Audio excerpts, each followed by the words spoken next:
Ce soir, on a le plaisir de recevoir Dominique Hérulin, frère d'un colonel bien célèbre, celui qui a commandé l'opération héroïque, puisque c'est le sujet de ce soir, de Colvézi. Et il va vous parler, entre autres, ou du moins il vous dédicacera tout à l'heure, son livre « Gibier d'État ». Je lui ai demandé de parler de l'héroïsme. À l'heure actuelle, on entend souvent ce mot dans les médias, entre autres à propos de l'affaire de Beltrame. Qu'est-ce qui fait un héros? Bien souvent, ce sont les circonstances. De même, la sainteté, c'est pas des gestes héroïques. Allô? D'accord. Non, pas de vidéo. Voilà. Excuse-moi. La sainteté, c'est des petits renoncements quotidiens. Il s'agit d'un état d'âme, et malheureusement notre époque est peu portée à cela. Je vais être très bref, puisque ça va être Antoine Assaf qui va présenter le conférencier de ce soir. Je pensais cet après-midi à un vers de Baudelaire. Il n'y a de noble sur terre que le poète, le prêtre et le soldat. L'interprète des dieux, l'homme qui sacrifie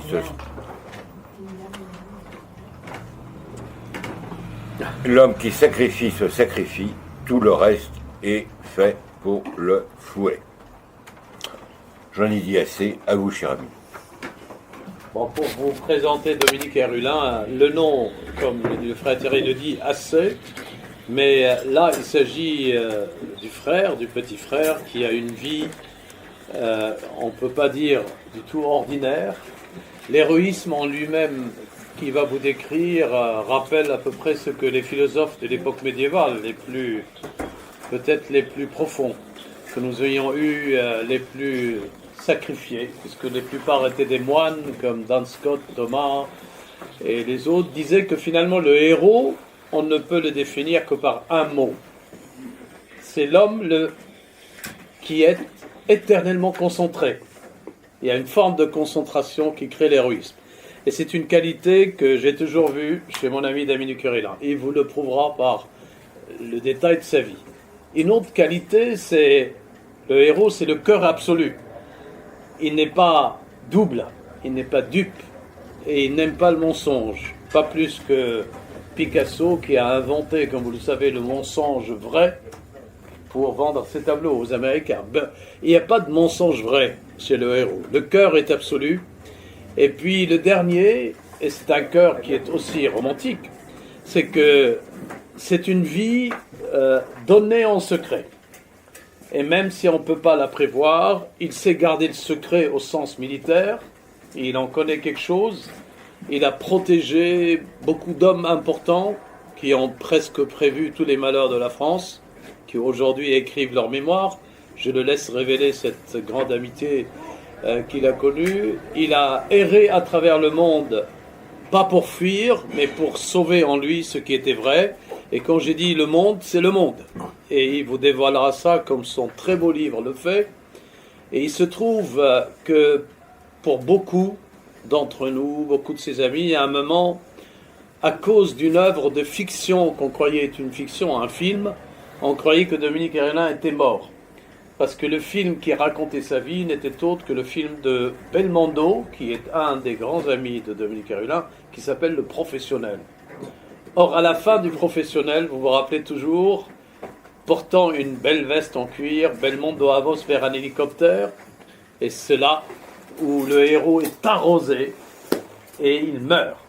Dans la vraie vie, tout le reste était vrai, et il s'agissait de Dominique Hérulin, dans son aventure africaine, son aventure d'héroïsme, sa noblesse d'âme, mais à la fin, bien sûr, il n'est pas mort, et c'est pourquoi il est là parmi nous aujourd'hui, échappant à cet attentat pour raconter sa vie sous son caractère de concentration autour d'un essentiel, d'un cœur que j'ai toujours considéré comme un cœur romantique, et puis, bien sûr, d'une forme de vie sacrifiée, mais pour une cause qui peut être peut-être, qui peut porter comme celle de son frère, dont on fête cette année les 40 ans de Colbisi, on peut dire la France. Voilà, à toi, cher Dominique. Je suis bien intimidé là, parce que là, je me retrouve là conférencier, je m'excuse, je croyais venir dîner tranquillement, et enfin je mens à peine, mais en fait je veux dire pour commencer, moi je suis pupille de la nation.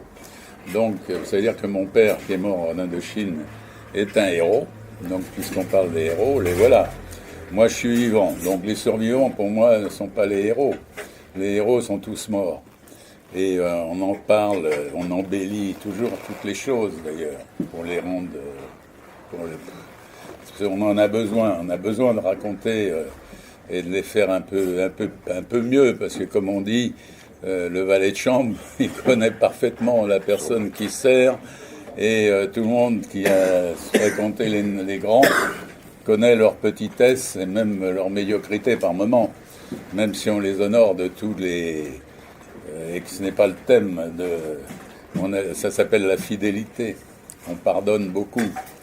Alors maintenant, moi personnellement, j'ai toujours été disponible pour la nation, mais pupille la nation en plus. Mais je veux dire que la nation ne m'a pas rendu beaucoup service. Je me demande d'ailleurs qu'est-ce que j'ai pu faire. J'ai eu le malheur d'être...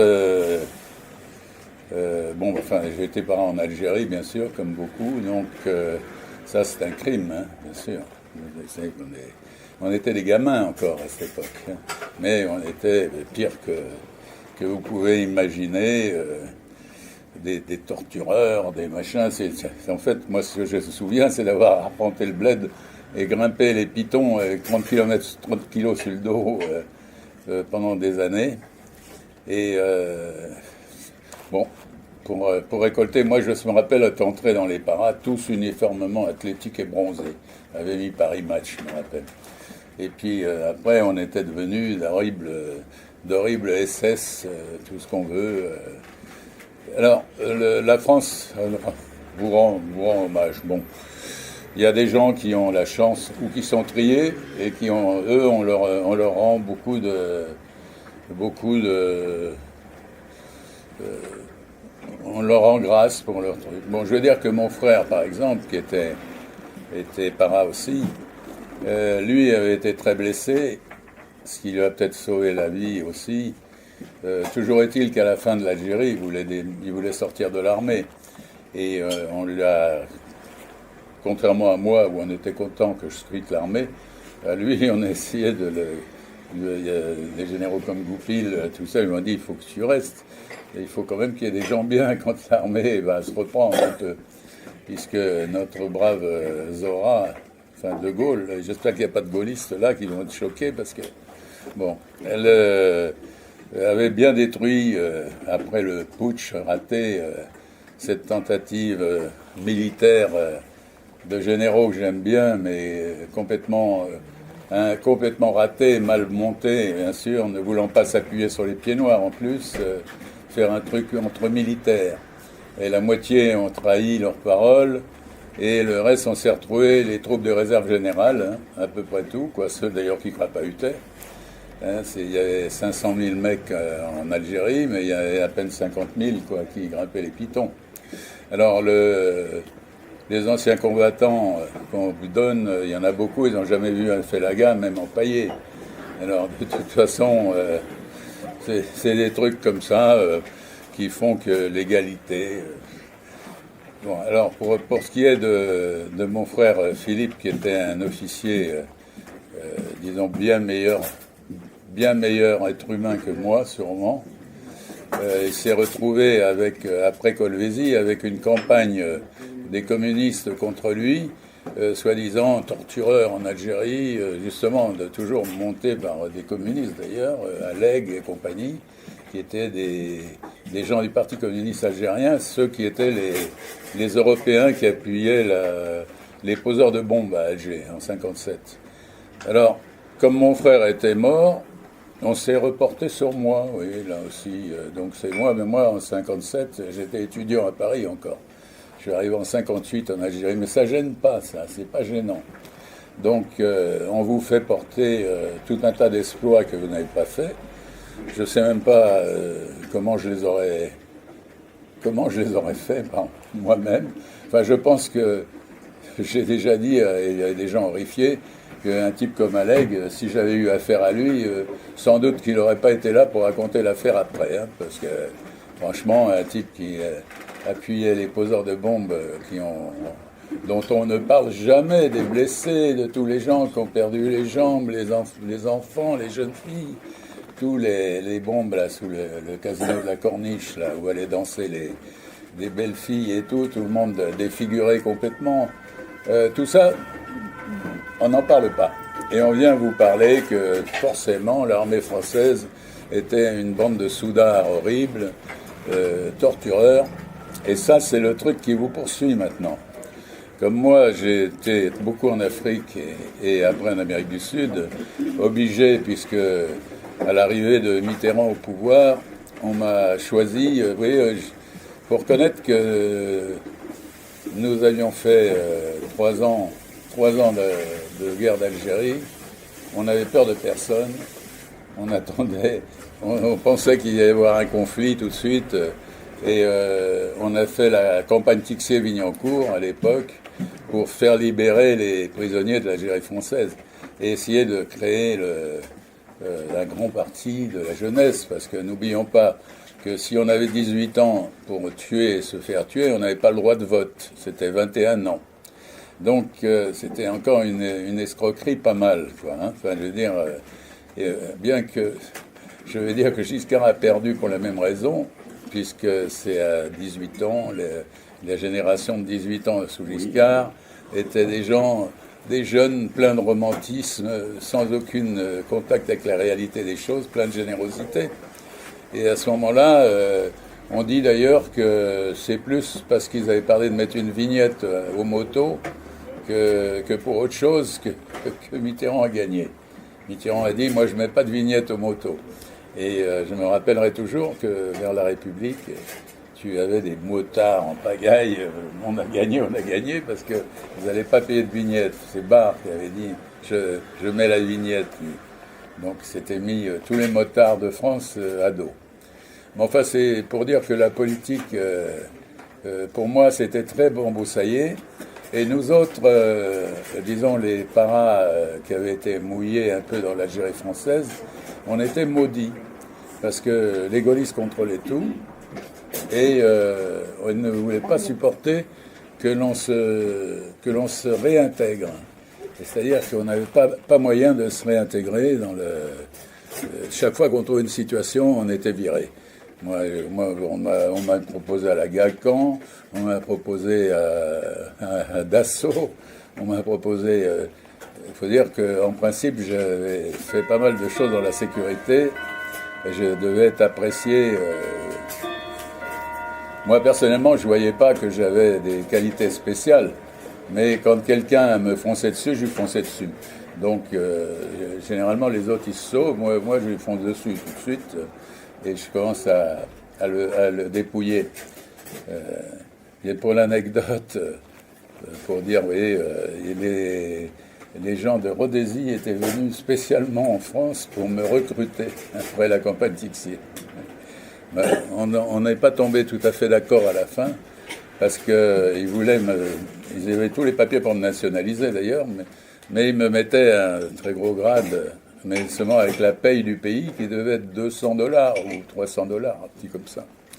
Alors j'ai dit, écoutez, là j'arrive d'Afrique, vous voyez, vous n'avez rien fait, et on me donnait $3000 pour rien faire, et vous allez me demander $200 pour venir. J'aime beaucoup votre pays, mais quand même, là, ça peut pas, ça ne m'intéresse pas. Bon, je les ai revus longtemps après, mais enfin, pour revenir c'est un petit peu confus peut-être mon dossier sur le héros, mais je voulais dire que le héros n'existe pas. Ce n'est que de circonstance. C'est-à-dire, vous vous trouvez dans un accrochage, je parle militaire, bien sûr, toujours, il y a ceux qui vont se mettre la tête par-dessus, là, comme ça, dans le trou, et puis ceux qui vont résister plus, ou qui entraînent les autres, d'ailleurs, en montrant comment... Bon. Donc, celui-là, il sort en principe, il a un geste héroïque, mais c'est... moi, je cite toujours des gens comme, par exemple, un adjudant qui s'appelait Van der Berg, qui était un type qu'on a dû appeler le loup du Delta, ou un truc comme ça en Indochine. Pendant quelques mois, c'était un adjudant, un monsieur rugueux. Il avait un commando de Viet ralliés, et il allait faire des tas d'expéditions derrière les lignes vietnamiennes, et c'était un type super célèbre dans le corps expéditionnaire, qui est mort rapidement d'ailleurs, assassiné par un de ces gars qui a trahi. Et donc c'était un héros. Quand vous lisez le truc, vous voyez que ce gars a fait des choses fantastiques, invraisemblables. C'est héroïque, comme personne ne les aurait fait, pas les bureaucrates. Et donc il y a un instant de sa vie qui le transforme en héros. Le reste du temps, je lisais, moi, là je suis un peu mal tourné, j'étais en train de relire par hasard le deuxième BEP en Indochine. Tous ces gars qui sont morts là-bas, des tas de lieutenants qui mouraient héroïquement, mais c'était pas des petits saints non plus. Hein, oui, je veux dire, c'était quand même... ils avaient tous les défauts des hommes en même temps. Bon, mais ils savaient être là et accomplir la mission. Bon, maintenant, pour ce qu'on en parle de l'affaire Beltrame, moi personnellement, je n'ai rien contre ce colonel Beltrame, bien sûr. Mais pour moi, cette affaire, j'apporte un petit holà. Je trouve cette affaire qui a été menée de manière lamentable. Et quand même, on se rappelle quand même le GIGN au moment de l'intervention en Somalie avec les tueurs d'élite qui étaient là pour attendre d'avoir il y avait 8 ou 10 qui avaient pris les gosses et tout dans un bus, attendu les avoir tous en même temps dans les lignes de mire et plomb. Bon, alors on a un type là, il a tué des gens, il est là, on a toutes les caméras qui montrent où il est, on le voit, hein, tout ça, tout le monde le voit depuis le PC caméra, et on n'est même pas capable de s'en débarrasser, alors qu'ils sont venus à 10 mètres de lui, et c'est quand même invraisemblable. Pourquoi il y avait besoin de tant de gens? Il suffisait non, je m'excuse, il suffisait, à mon sens, de deux mecs, 3 mecs pour liquider cette histoire. Et ensuite, le colonel était un type sportif qui a sous-estimé l'affaire pour la bonne raison qu'il a essayé apparemment de maîtriser le client, là, qui a été plus rapide que lui et qui l'a égorgé proprement. Alors, les 2 balles qu'il a prises, je ne sais pas si ce n'est pas des balles des Français aussi. Hein, je veux dire, parce que je ne sais pas si vous avez entendu l'intervention qu'on a dit qui a duré 1 minute ou je ne sais pas quoi. Ça ressemblait à l'intervention où ils ont trouvé le petit doigt du terroriste 3 jours après, hein, où ils ont démoli tout l'immeuble. Hein. Vous entendiez une rafale d'armes complète et tout, alors l'autre il avait un petit pistolet, soi-disant, c'est pas lui qui tirait.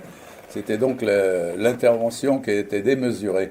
Alors, je me disais, bon, si le colonel a pris 2 balles, il faudrait peut-être regarder si ce n'est pas des balles de chez nous. Mais comme il était égorgé, de toute façon, ça ne changeait rien. Mais par contre, un petit détail quand même, c'est quand même qu'il faut se méfier de ce gars qui a une petite, comme madame par exemple, là, qui tient là, avec un pétard sur la tête, et qui n'est pas un danger du tout, et arrive un mastoc là, et il accepte de le changer comme otage, un type qui peut éventuellement lui casser la nuque. Enfin, de toute façon, il a raté son coup, le colonel. Alors donc, comme il a raté son coup, on ne peut pas dire que c'est pas un héros. On dit qu'il a risqué sa vie et il a pas réussi. Bon. Mais ce n'est pas un exemple de tactique. Voilà. Et maintenant, je ne vais pas en dire plus là-dessus, quoi. Je veux dire, moi, si je devais intervenir dans une affaire, j'étudie l'affaire et je l'amène à mon... Quand on me laisse le feu vert, je l'amène à mon idée. Et j'en ai accompli beaucoup de choses qui faisaient ma réputation, pour la bonne raison que grâce à ça, je me suis retrouvé comme le tueur virtuel de Mitterrand. C'est d'ailleurs le sujet de ce bouquin, puisque les braves gendarmes, enfin, il y avait beaucoup de policiers qui me détestaient, je ne sais pourquoi, depuis l'Algérie d'ailleurs, et les braves gendarmes de l'Élysée ont accepté tout à fait qu'il y avait des gens de droite qui voulaient tuer Mitterrand. Mitterrand lui-même avait peur de se faire liquider, apparemment. Et donc on voyait tous le syndrome Allende. Moi, on m'avait dit, quand Mitterrand, quand on essayait de me choper, hein, ils ont fait une expédition, je suis passé par les toits, je me suis suspendu par des câbles, j'ai une évasion que je pourrais plus faire maintenant, bien sûr. Je ne peux plus faire parce que je n'ai plus les moyens physiques. Mais je ne m'étais pas affolé parce qu'on m'avait dit Mitterrand, il est mort dans 6 mois. Hein, il a un cancer terminal. Alors bon. Puis ça m'a duré 14 ans.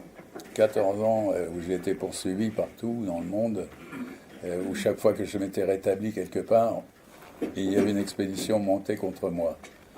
Donc c'est un peu le sujet de ce livre. Bon, je suis rentré, quand j'étais très blessé, pour reconnaître que c'est quand Mitterrand a perdu que Chirac est arrivé président. C'est Jean-Marie Le Pen qui a payé mon retour.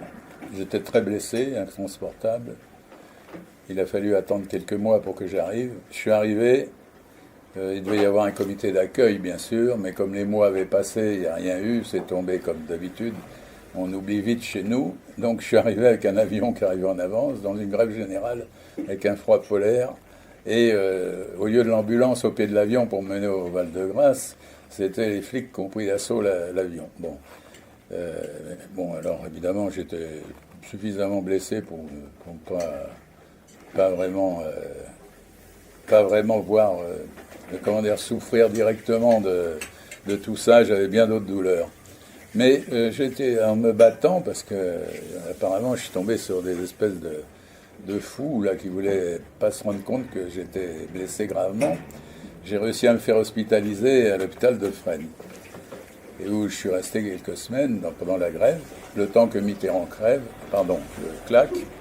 Et là, on m'a relâché tout de suite. Je suis passé, tout ça levé. Le procureur est venu me saluer de militaire à militaire. C'est un non-lieu. J'avais eu 20 ans, hein, quand même. J'avais mis 20 ans de prison. Hein. Et voilà. Donc... j'ai cru, moi, qu'on allait me rendre justice, vous vous rendez compte, parce qu'en plus, comme un naïf que je suis, j'ai vu après que le drapeau français, il s'est sauvé du cercueil de Mitterrand. Le même jour qu'on on me disait que j'étais libre, le vent a soufflé, et le drapeau est parti dessus le cercueil de Mitterrand. J'ai dit, voilà, ça c'est un signe de là-haut. Bon... Et j'étais bien naïf, bien sûr. Mais après, comme je m'ennuyais en France... je suis reparti donc sur des pays, hein, et spécialement un pays qui m'avait donné l'asile politique, qui était le Paraguay. Donc je suis retourné là-bas et j'y suis resté.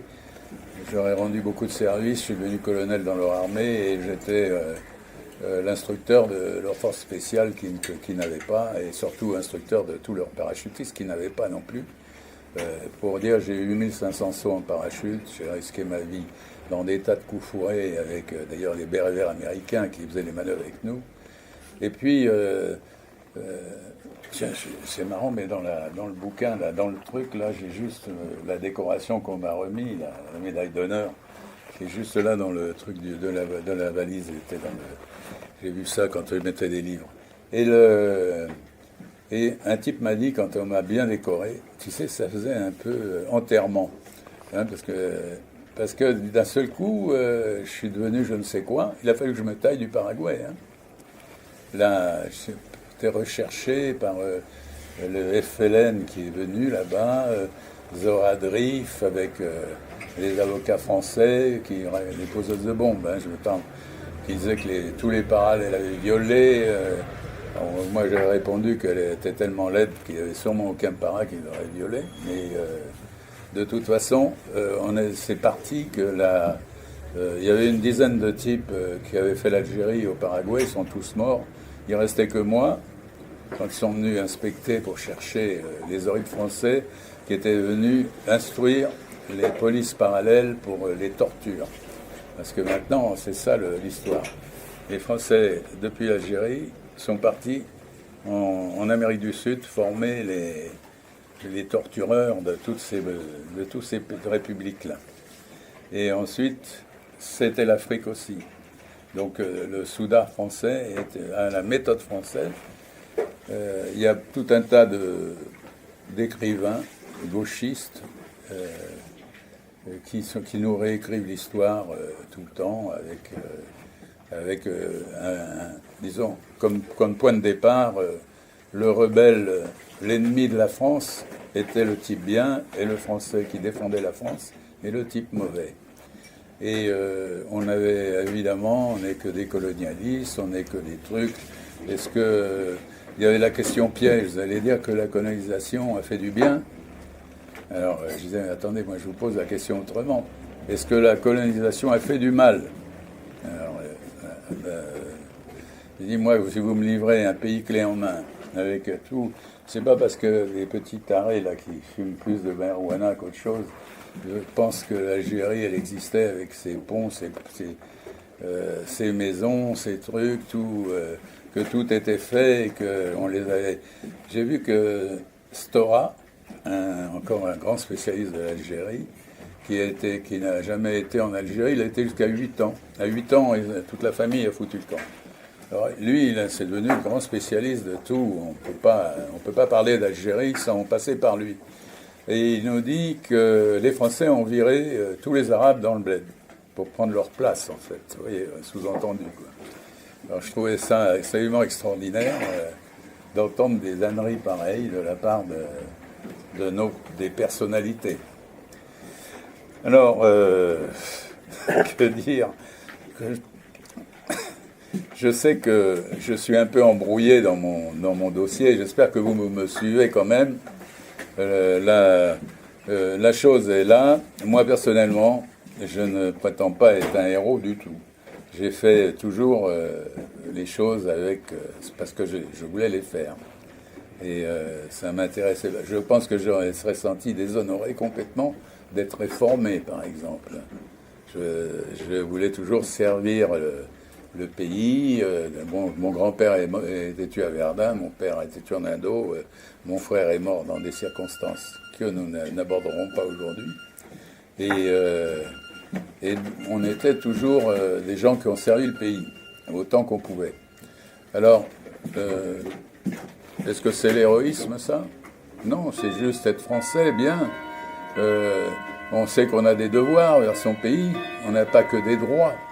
Bon, maintenant, nous voyons tous les jeunes, on va dire les jeunes ou bout de jeunes, il y a les deux, d'ailleurs c'est tous pareil, ils veulent tous avoir des droits, beaucoup de facilités, mais aucun devoir. Et en plus, ils sont tous inquiets pour leur retraite. Vous vous rendez compte? Ces pauvres chéris, ils n'ont même pas 20 ans, mais ils sont inquiets pour leur retraite. Mais qu'est-ce que c'est que ces jeunes-là? Excusez-moi, je crois quand même qu'on a tourné. Il y a quelque chose qui ne va pas, là. Et évidemment, je ne suis pas de la génération de ces gens-là. Il est évident que je ferais scandale si j'étais reçu à la télévision et qu'on me parlerait un petit peu de la vision qu'ils ont des choses. Ma réponse ne serait évidemment pas favorablement reçue. Et donc ça aussi c'est de l'héroïsme, savoir la boucler. Parce que franchement, il est très difficile de passer dans une émission. Moi, mon livre, il a été arrêté chez Albin Michel. Quand je suis arrivé pour le lancement, c'était en 2002. Et je suis arrivé, je débarque de l'avion, je les vois tous gris, mais vert de gris. Ils me disent, mais vous vous rendez compte, on voulait tout arrêter, mais c'est trop tard, Hachette est déjà distribué, mais qu'est-ce qu'il y a? Bon, mais vous n'avez pas vu Le Pen? Mais quoi, Le Pen? Mais Le Pen est au deuxième tour. J'ai dit, et alors, vous croyez quand même pas que c'est les espèces comment dire, de Bangui, de Soudanais ou je sais pas quoi, de Marocains, de je sais pas quoi, que de la République là-bas avec Chirac qui vont acheter le bouquin. Si vous vendez, ça sera plutôt dans les familles de ce côté-là. Elle m'a dit, vous ne vous rendez pas compte, le racisme, le machin. Arrêtez, le racisme, ça devient infernal, ça. On n'a plus le droit d'avoir... moi, si je trouve une sale gueule, j'y dirais. Et puis allez vous laver, vous sentez mauvais. Qu'est-ce qu'il y a? Il n'y a pas de racisme là-dedans. Enfin, de toute façon, non. Et le truc est devenu... plus personne... Il y a des sens d'autocensure. Hein. D'ailleurs, le malvoyant, le malentendant, le technicien de surface, le machin comme ça, montre bien le malaise de notre civilisation. Bon, alors, est-ce que je continue ou bien... Hein, je fais... Non, parce que de toute façon, je ne peux que parler dans cette direction, bien sûr. Je vais vous dire que maintenant, ils ont tellement pris l'habitude de me chercher des crosses que... En ce moment même, il y a tout un groupe de héros roses, si on peut dire roses, hein, voilà, qui sont en train d'armer toute une espèce de pseudo-recherche. Je ne sais même pas pourquoi, et je ne sais même pas quoi on me reproche d'ailleurs. Mais ils se servent, disons, de tous les moyens internationaux pour essayer de me retrouver, soi-disant, pour m'envoyer au tribunal de la Haye. Alors, ils ont fait une espèce de truc sur le truc des tortureurs, une association des tortureurs en Amérique du Sud. Et ce rapport est fait pour envoyer les gens comme Hérulin au tribunal de la Haye. Hein. Alors ils ont repris tout un peu des trucs, puis ils mettent de temps en temps, Hérulin s'est mis au service de la police secrète de Stroessner, Hérulin ceci, Hérulin cela. Ils sont formidables, et ça, c'est ça les documents qui vous chargent. Ensuite, j'ai de la part de certains journalistes, d'ailleurs qui ont tous humanité comme dans leurs mails, et des mails incroyables ont été envoyés aux Américains qui voulaient faire un film sur ce bouquin, pour les paniquer complètement. Hein. Ils se sont dit, mais à qui on a affaire et tout. Il a fallu que je leur apprenne la guerre d'Algérie à ces braves gens. Les Américains sont bien gentils, mais ils ne connaissent rien. Et une fois qu'ils ont eu compris, le Parti Rose a quand même pris le pouvoir, là-bas, à Hollywood.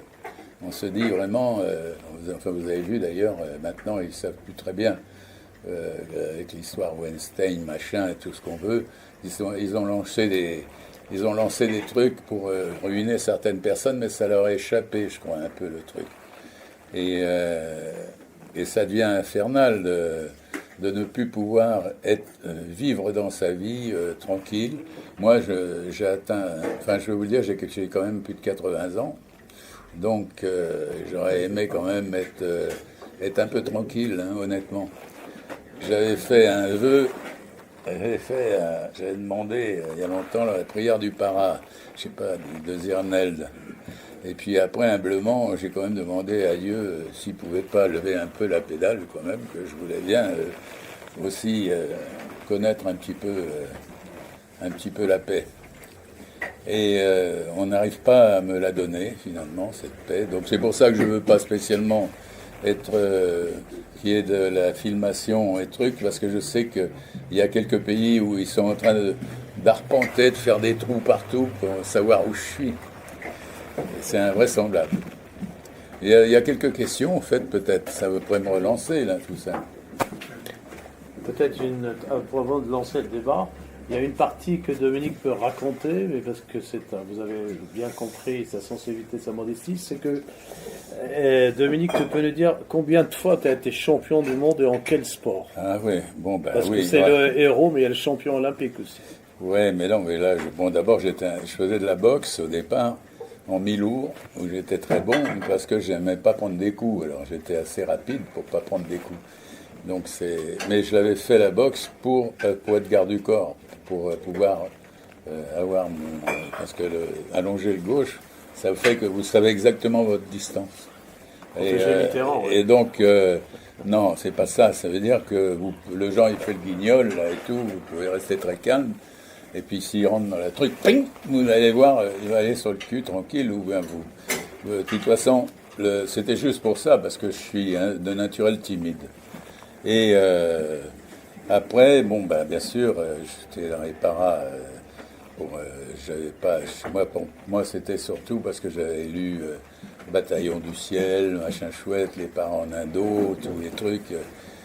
J'ai voulu sauter. J'ai sauté. Mon premier saut, c'était un 55 d'un vieux Junker. Et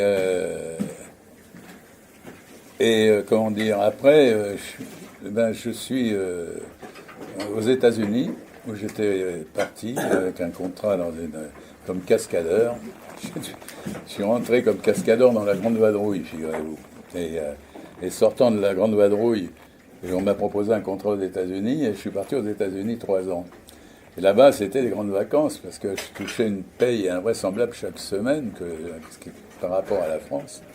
Donc j'ai passé tous mes brevets de pilote là-bas, et surtout, je faisais beaucoup de parachutisme. La chute libre, à l'époque, quand 2 types se rejoignaient en l'air, en France, c'était un exploit invraisemblable. Bon, là-bas, on a fait tous les championnats du monde. Et moi, j'étais dans l'équipe américaine. On était champion du monde en 68. Et je suis revenu en France, donc, comme champion du monde de parachutisme, pilote américain. Et j'ai eu beaucoup de mal à me faire admettre en France. Enfin, bien sûr, il y a quand même des gens intelligents dans tout. Mais à l'époque, le colonel Garde, je me rappelle, qui était le gars qui était le patron de l'association des paras français, n'était même pas parachutiste, parce que tous les gars qui étaient là, c'était des gens encore de la guerre, de la Deuxième Guerre mondiale, qui avaient pris des postes administratifs un peu partout. Et alors, moi, on avait à Biscarrosse, on avait un centre national où j'ai été tout de suite accepté par les gens là-bas, et on a finalement fait des stages pour que je puisse enseigner les choses où j'étais champion du monde. Et donc, je suis devenu pendant des années, bon, et comme ça ne me suffisait pas, je suis été un des premiers hommes volants en Delta. Et après, j'étais pilote d'essai pour Danis, je ne sais pas forcément que vous connaissiez, qui était le fabricant français d'ailes. Et j'ai eu quelques accidents, dont celui où j'ai la jambe gauche qui m'est sortie par la fesse en percutant une falaise. Mais pour revenir à ça, j'avais un truc qui m'angoissait un peu, c'est qu'on avait des tubes qui lâchaient des fois. Et si on n'avait pas des armes pour vous sauver la vie, vous aviez de fortes chances de passer via trépas. Donc j'ai inventé un parachute de sauvetage, j'ai appelé le BIS, un petit parachute que j'ai essayé vainement de faire à Air et Azur, mais à Air Azur, il me demandait le prix d'un Rafale pour faire un parachute. Donc finalement, j'ai fait parachute en Espagne. Et j'ai fait 27 démonstrations, tous les trucs, juste le temps que se réveille la France pour interdire mon parachute. Alors que les Delta n'existaient pas normalement. Ils n'étaient même pas homologués encore. Mais ils s'en sont pris à mon parachute. Ça, c'est un peu le travers français, de toujours, dès qu'un Français fait quelque chose, il faut quand même qu'on essaye de démolir ça. J'ai une anecdote parfaitement sordide. Ma femme de l'époque, Dieu ait son âme, le diable, moi, j'ai été marié 2 fois, je suis veuf, je les ai pas tués. Mais On m'appelait Dracula un peu, mais enfin bref. Ma femme de l'époque avait un cabinet d'assurance et des tas de relations dans les assurances. Elle m'avait obtenu une réunion avec des grands patrons des compagnies d'assurance françaises. Et j'aurais fait des films, j'aurais projeté des films, expliqué tout des démonstrations de tout. Et j'aurais dit, voilà, comme on parlait qu'il fallait une assurance désormais pour voler en Delta, j'ai dit, mais voilà, vous mettez en même temps que vous n'assurez que les gens qui ont le parachute. Le parachute est devenu après obligatoire, mais à l'époque, mais pas le mien. Et ils me disent, attendez, on réfléchit. Et puis au bout d'une demi-heure, ils me disent, écoutez, non, on ne vous appuie pas parce que vous allez nous fabriquer des blessés, et les morts c'est moins cher. Hein, c'est pas mal quand même, ça. Sinistre canaille. Il n'y a pas d'assureur ici. Ni d'assureur, ni d'égoliste. Non, je voulais vous remercier pour votre vraiment remarquable intervention et toute votre vie. Je vous connais que de nom, en fait. Je connais un peu la famille Erulin. Et moi, j'ai une question, parce que là, vous êtes allé un petit peu vite, sur l'Algérie, par exemple. Oui, qu'est-ce que vous faisiez sur l'Algérie? Plus fort. Plus fort. Bon, qu'est-ce que vous faisiez donc pendant la guerre d'Algérie, pendant le putsch? Oui.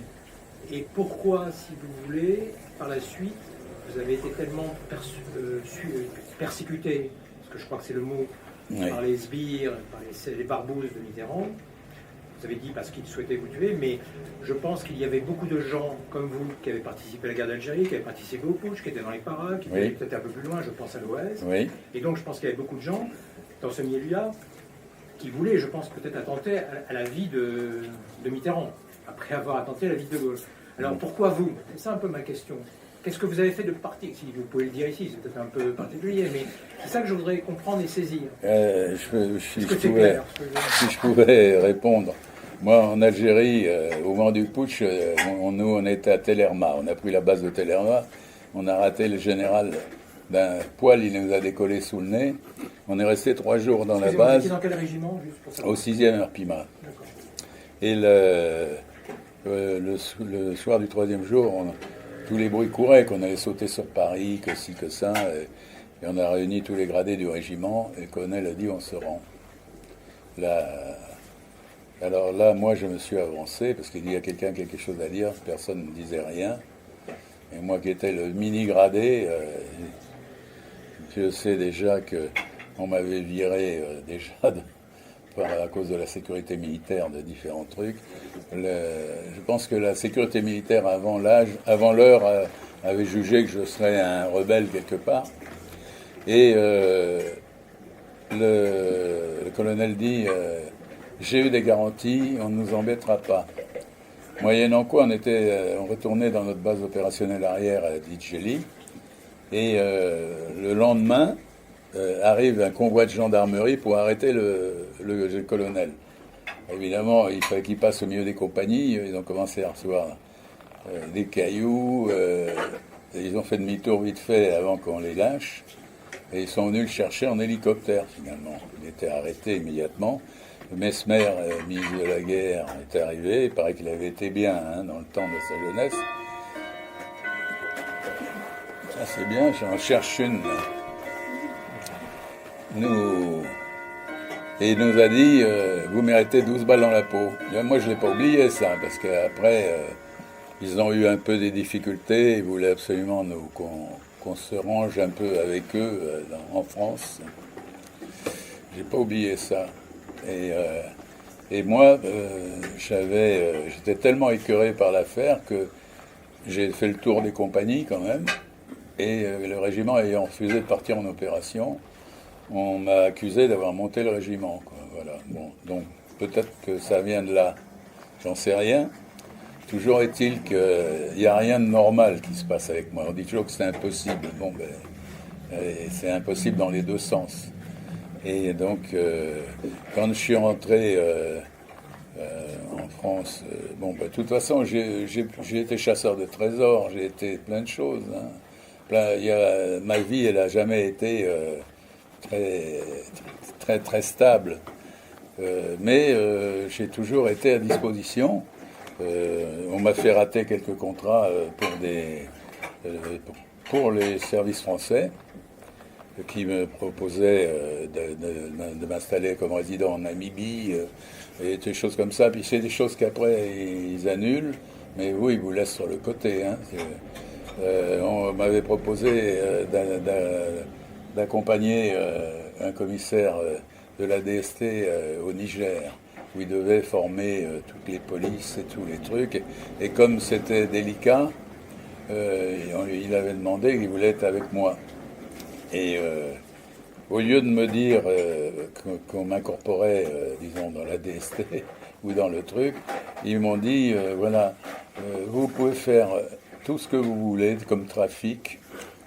On vous laisse faire tout ce que vous voulez, mais vous devez être là pour poinçonner les gens qui peuvent ennuyer notre... Alors moi, à l'époque, j'étais encore un jeune idéaliste. Ça ne m'intéressait pas qu'on me prenne pour un tueur possible, même si je pouvais sortir des tonnes d'or du pays.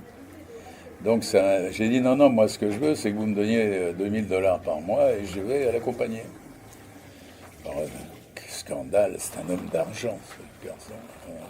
C'est comme ça qu'ils ont répondu. Et donc, moi, ils m'ont utilisé les services français plein de fois, mais c'est toujours comme ce qu'on appelle stringer.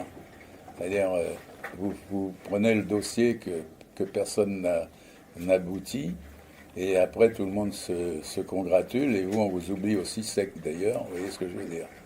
Mais ça ne me gêne pas, moi. Personnellement, je suis pas rancuneux le moins du monde. Et puis j'ai oublié de dire, effectivement, mais il y a déjà 10 ans, j'ai été en Corée dans le taekwondo, et là j'ai terminé deuxième, et enfin bref, quoi, je suis quasi champion du monde, parce que j'étais ex-aequo avec les Américains, mais comme tous les juges, j'avais les Américains qui dominaient. Bon, finalement, c'est les Américains qui sont passés devant moi. Mais je m'entraînais avec des gens qui avaient 50 ans de moins que moi, à qui je mettais des branlées tout le temps. Alors ils se sont dit merde, il faut qu'on l'envoie au championnat du monde, là, dans la catégorie senior. Je signale que la catégorie senior commence à 30 ans dans ces sports-là. Mais en poids lourd et tout. Et je me suis retrouvé avec des gens coriaces qui étaient tous déjà des anciens champions du monde. Et donc les Américains m'avaient adopté. Il fallait que je retourne toute l'année suivante, invité en Amérique, inviter tous les clubs. Ça, c'est des choses qui ne m'intéressent pas, ce genre de trucs. Hein. Donc évidemment, je suis resté dans mon pays, à continuer à sauter et à risquer ma vie dans des tas d'idioties. Et voilà, bon. Pendant ce temps-là, on dit du mal de moi partout. Voilà. Parce qu'on me l'a dit, les gens rajoutent des trucs, je ne sais même pas pourquoi. Il y a les gens, avant, il est à Pointe-Noire, il a fait ceci, cela, enfin on me voit partout. Vous n'avez jamais rien fait, vous n'avez même pas mis les pieds, vous voyez ce que je veux dire. Et là, je sais qu'il y a un gros truc qui me concerne, soi-disant que j'étais l'homme de confiance d'Hissène Habré. Alors, Hissène Habré, excusez-moi, j'ai failli sauter sur le Tibesti avec Jean-Pierre Chapelle, qui était à l'époque un journaliste de TF1 pour tout ce qui était aérien. Et c'est Poniatowski qui nous a sauvé la vie, finalement, en nous arrêtant, parce qu'il avait fait pression sur la chaîne pour interdire notre saut. On devait sauter au Tibesti sur le site où ils étaient, où ils venaient traiter Galopin, comme vous savez comment ils l'ont traité. Et alors, Chapelle avec sa gueule d'officier, et moi, je ne sais pas si on aurait passé pour journaliste, à vrai dire. Et finalement, Pognat nous avait dit, si vous continuez à persister, je vous arrête pour truc contre la nation, enfin, un truc à la con. Mais après, des années après, ayant mes contacts avec les gars du REP, je savais que les Shooter-Ops, il y avait une opération en principe prévue pour sauter sur ce même endroit pour essayer de libérer la mer Claustre. Mais la France, finalement, a préféré, selon ses manières formidables, de payer 1 milliard à Hissène Habré, d'ailleurs, en cash, Puis après, on l'a fait président du Tchad. Alors, vous voyez, la politique française est quand même assez difficile à saisir, bien des fois. Voilà. Bon, je ne sais pas si je vous ai répondu, mais... Pas tout à fait. C'est-à-dire qu'il y a plein de choses que je ne peux pas vous répondre. Mais je peux pas parler pour d'autres gens non plus. Mais si, je vous ai dit, nous, on était tellement écœurés au moment du putsch et la suite, qu'il était évident que tout le monde ne songeait qu'à rétablir la légalité. La légalité, c'était pas De Gaulle pour nous. Voilà. Oui, mais Mitterrand, par exemple, si on parle de Mitterrand. Ah, vous parlez de Mitterrand, ça, bon. Ce que vous disiez, c'est que vous avez été persécuté Oui, par les barbouzes de Mitterrand oui, pendant 2 décennies, voire plus. oui. Et finalement, pourquoi? Est-ce qu'il y avait quelque chose, alors peut-être vous ne pouvez pas tout dire, je le comprends parfaitement, mais est-ce qu'il y avait quelque chose de prévu? Est-ce qu'il y avait quelque chose enfin qui pouvait être organisé contre Mitterrand? Ou est-ce que tout ça, il n'y avait rien? Et en fait, pourquoi les sbires de Mitterrand vous en voulez autant? Parce que Écoutez, il y a quelque chose qui peut vous... Moi, personnellement, c'est moi qui ai dirigé le service d'ordre de Giscard quand il était en 1974. C'est Hubert Bassot qui était venu me chercher. Et donc, j'avais tous les types. Giscard n'avait aucun personnel, n'avait rien, aucun militant. Donc, recruté, j'avais à la fin 300 personnes. Et on a fait toute sa campagne. Elle était payée très bien par les fonds de certains industriels, sûrement. Et à la fin, je me suis retrouvé quand même avec des problèmes. Que Pognat nous a un peu trahis, nous a offert le Bénin, nous a offert l'Angola pour se débarrasser de nous. Et le poste que j'aurais dû avoir à l'Élysée, je ne l'ai pas vu venir. Voilà. Bien sûr, tous mes amis pensaient que j'étais installé là. Bon. Mais on était tellement efficace. Mais attendez, ça vient avant, ça. On était tellement efficace avant qu'on était venu nous voir pour servir de sécurité à, comment il s'appelle, le président du Sénat, là, quand il est mort.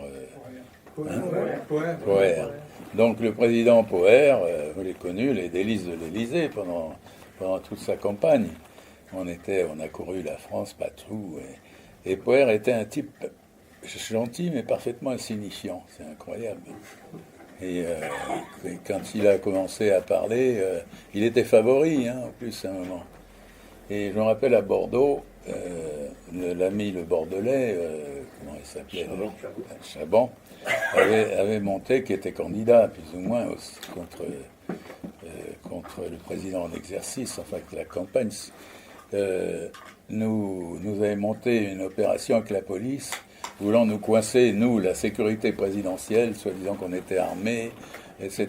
Bon, on les a ridiculisés complètement, mais je suis venu à informer Poher de la situation. Alors j'arrive, il était là, comme une madame, à une table, et je viens lui dire, voilà, il est arrivé tout un tas de flics jouant les James Bond, on les a fait prisonniers, on les a accrochés, là, ils sont dans une pièce, là, on leur a piqué leurs flingues et tout, on va les laisser ligoter, mais je crois quand même qu'il vaut mieux qu'on s'en aille, Monsieur le Président. Et je vois Poher se décomposer complètement, vraiment. Il dit, bon, venez, on l'emmène. Et il se prend les pieds dans le tapis. Je le perds même tellement il était bas, tu vois, et tout. Bon. Mais j'ai su que ça ne serait pas le Président, quoi. Et la deuxième fois, j'ai refusé carrément, quand il est revenu une deuxième fois. J'ai refusé tout simplement de me mêler de ça. Mais ça voulait dire que normalement, je passais pour avoir une équipe énorme que je pouvais mobiliser. C'est ce que dit d'ailleurs Proto dans tous ces trucs. Et si ils ont mis tant de trucs contre moi, c'est parce que j'étais le seul type en France qui pouvait réunir tout un agent. Alors j'ai fait quelques déménagements d'usines fameux qui ont ridiculisé un peu tout le monde. Et ça n'a pas servi pour moi. Quoi, voilà. Donc, Proutot avait passé, qu'il avait reçu de tous les services des tas de choses, que s'il y avait quelque chose de violent qui se passait, c'était forcément moi, etc., etc. Donc c'est comme ça que Mitterrand que l'affaire Mitterrand s'est montée. Présent. Est-ce que votre chemin a croisé celui de Bob Denard? Oui, bien sûr. Oui. Mais j'ai jamais extrêmement sympathisé avec Bob Denard, parce que il n'était pas la même vie que nous. Il ne sortait pas du même moule. C'était pas un para, c'était un gars qui était un peu plus âgé. Et puis, je vais vous dire, il avait une manie, il travaillait d'ailleurs tout le temps, hein, en liaison avec les services d'ailleurs. Et si on lui disait de faire un bataillon, il prenait 40 types. Il aimait bien le fric aussi. Hein, et il payait que quelques gars. C'est toutes les missions, à la fin, il y avait du mal, qu'il y avait plein de gars qui voulaient lui faire la peau, mais il avait pris quand même pas mal de gardes du corps, on va dire, qui étaient eux payés. C'était tous des gens qui étaient de mes équipes d'ailleurs. Et comme je dis, l'affaire où finalement je suis pas allé, là, qui était aux Comores, qui est quand même un beau coup quand même d'aller faire le truc, toute l'Afrique, arriver là-bas. Moi je dis, il n'y a pas de coq dans le même poulailler, quoi. Avec Denard, je ne m'entendais pas spécialement d'homme à homme, quoi, voilà. Mais effectivement, les chemins, on s'est croisés. D'ailleurs, j'ai trouvé tellement ridicule à la fin qu'on commençait à le poursuivre pour des histoires qui s'étaient passées à l'autre bout du monde, des morts dont on ne sait pas comment ils sont morts. Non, mais Denard était Denard, quoi. Hein, c'était un ancien flic, hein. C'était pas un ancien para. Nous, on était un club d'anciens paras d'Algérie, quoi. Voilà. Voilà. Et vous étiez combien? Hein? Vous étiez combien? 300? Attendez, je vous réponds. Est-ce que vous avez eu l'occasion de rencontrer en Algérie également Élie de Saint-Marc? Élie de Saint-Marc était au premier rep. Moi, on était dans la même division, mais on ne se voyait pas, bien sûr. On était en opération. On était en opération dans le même. Je n'allais pas. Non, je l'ai jamais croisé pour autre chose que lui le saluer. Et de toute façon, je pense que c'était pas un officier commode. Voilà. Pour revenir à ce que vous dites, bien sûr, il n'y a pas de... Moi, personnellement, j'avais imposé la main. C'est-à-dire que quand j'avais besoin de 50 types, j'en avais 10, et ils venaient avec 5 gars chacun dans une voiture. Vous voyez, je mettais le radio à tout. J'avais fait ça, ce qui fait que si vous aviez un objectif, on était là avec les CB d'ailleurs. Hein, 21, 22, 23, tout le monde, on se réunissait d'un seul coup. Vous voyez, les gens, ils nous prenaient pour qu'on soit... Ils croyaient qu'on était des centaines. Vous voyez, quand vous réunissiez les types à toute allure, qui venaient, quand vous entourez un objectif, tout le monde se déplace pour l'endroit qu'on a besoin. Vous laissez évidemment un peu d'arrière-garde, mais quand les types voient arriver des gens de partout, ils sont complètement affolés. Bon, donc c'est ça qui les affolait. Vous savez que le brave Proutot, il propose à Mitterrand carrément de me liquider. Hein, il dit, silence sera fait selon votre sainte volonté. Enfin, voilà. On a gardé la manière légale, mais si vous préférez, il en sera fait selon votre volonté. Quand vous lisez ça de la part de tous ces fous, là, et Proutot est un type qui est préfet, mais maintenant repris de justice aussi, pour avoir fatouiller avec l'escroc des stars et tout, et faire des machins. D'ailleurs, c'est comme c'était une des personnalités qui avait parlé aux Américains contre moi. J'ai dit, voilà, regardez le capitaine, comment il se faisait appeler? Baril. Ah bah Baril, non, Baril aussi, c'est encore un autre truc, Baril. Mais vous voyez, au début, hein, quand on était pourchassés, Baril nous renseignait. Au début. Après, Baril, quand il était en perte de vitesse, avait réussi à me faire avoir une liaison téléphonique avec lui. Il dit, Dominique, ici Paul, était chez son père, je crois. Et il voulait absolument que je me rende.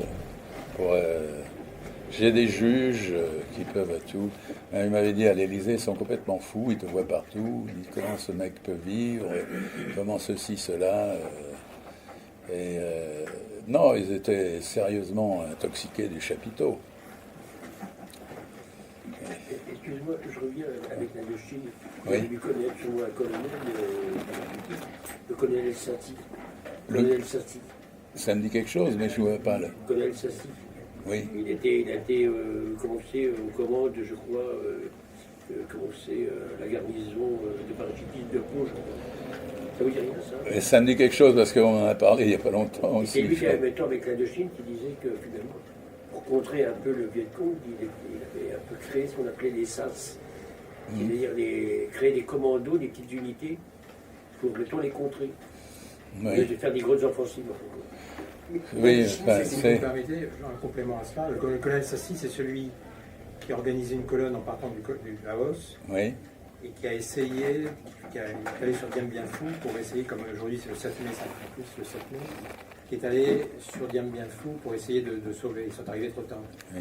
Il était avec des partisans. Il a réussi Le avec colonel ses Sassy, partisans avec le Corse. à venir jusque-là. Comment? Il a réussi à percer la lignette. Oui, mais il est arrivé trop tard. Celui de Dien Bien Phu, il arrive. J'étais justement en train de lire, comme je disais, le deuxième BEP. Alors je voyais que les gars qui avaient essayé de se sauver de la colonne, des pauvres gars qui marchaient 700 bornes pour aller mourir dans les camps, il y en a plein qui ont essayé de se sauver, et qui étaient repris dans les 24 heures, ramassaient des branlées terribles et marchaient après avec les bras attachés pendant des jours entiers.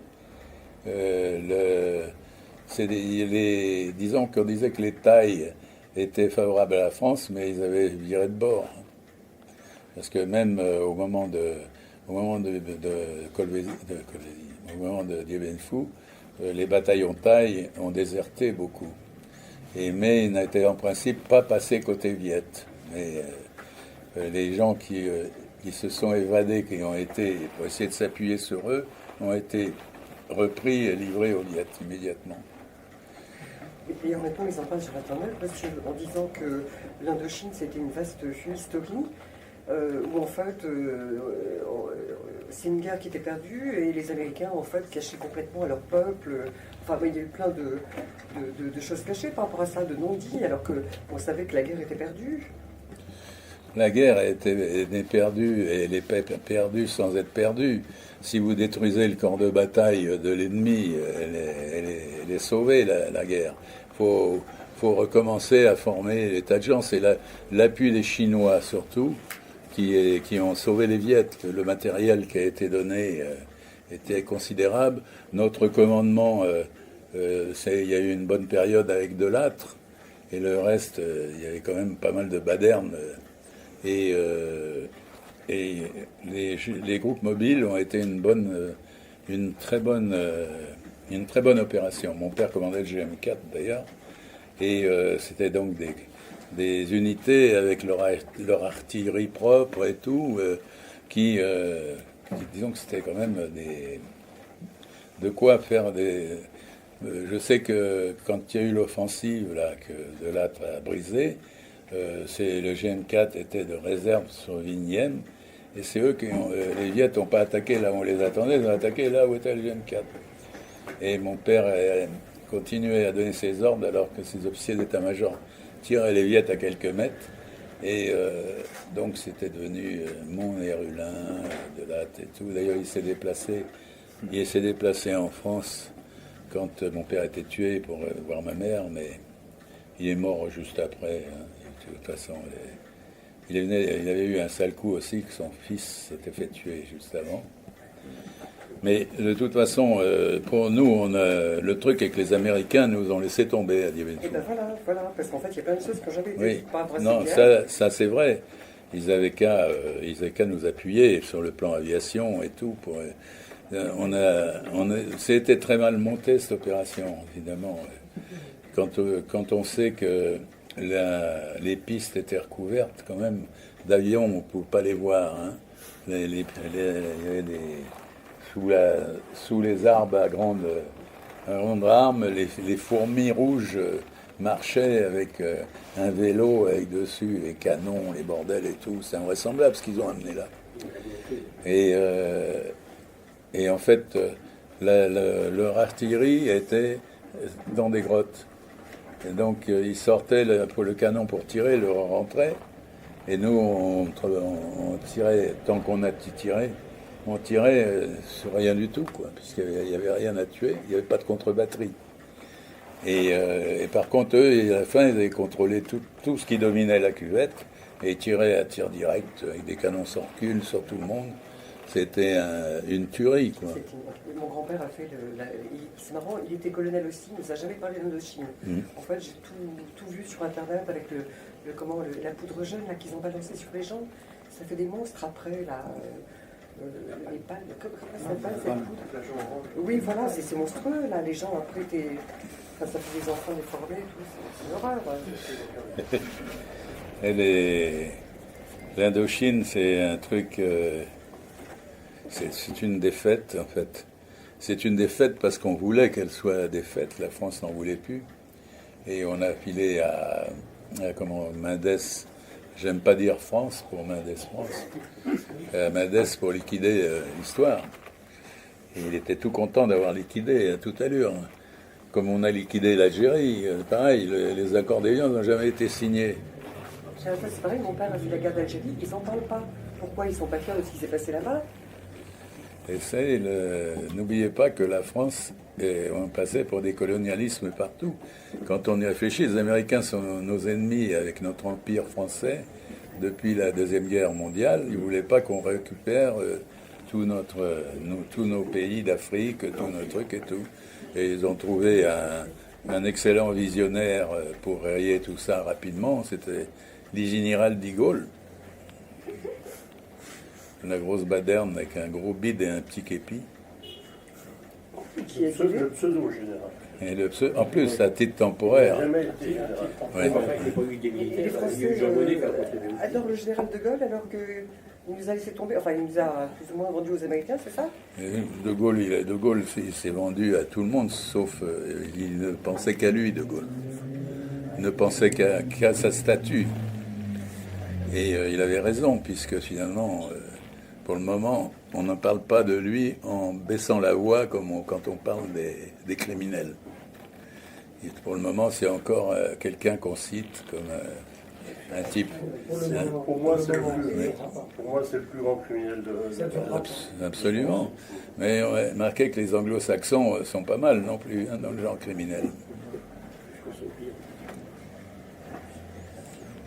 Alors, le colonel 4 points, que vous connaissez peut-être, oui. A écrit un très bon livre sur ce qui s'est passé avec les Nouvelles-Chines, en expliquant que je crois que c'est les accords de Paris qui avaient été signés et où des généraux qui avaient été envoyés au Vietnam par justement Mendes et De Gaulle pour justement liquider cette affaire. Et il fallait absolument que ça se termine. Absolument. Non, là-dessus, il n'y a pas de doute possible, bien sûr. Bien sûr que c'était... ils préféraient faire leur trafic des piastres que autre chose. Quand on y pense quand même. Hein. C'est encore des choses de bon. Enfin. Moi, je me rappellerai toujours que je voulais m'engager, moi, pour aller venger mon père. J'avais 12 ans. Et ils sont venus, les gars, pour dire que les types qui avaient tué mon père avaient tous été remontés et liquidés. Mais enfin, ça ne m'a pas soulagé spécialement. Je peux vous poser une question? Oui. Je suis économiste, dernièrement, on nous a fait travailler en fait sur l'armement, enfin bon, l'idée de l'armée européenne. Et en fait, on nous a dit qu'actuellement, on n'a pas vraiment intérêt à ce qu'il y ait une guerre plus que ça, parce que nous sommes en état de faiblesse. Et depuis que les Anglais, en fait, sont partis avec le Brexit, si jamais on avait un problème,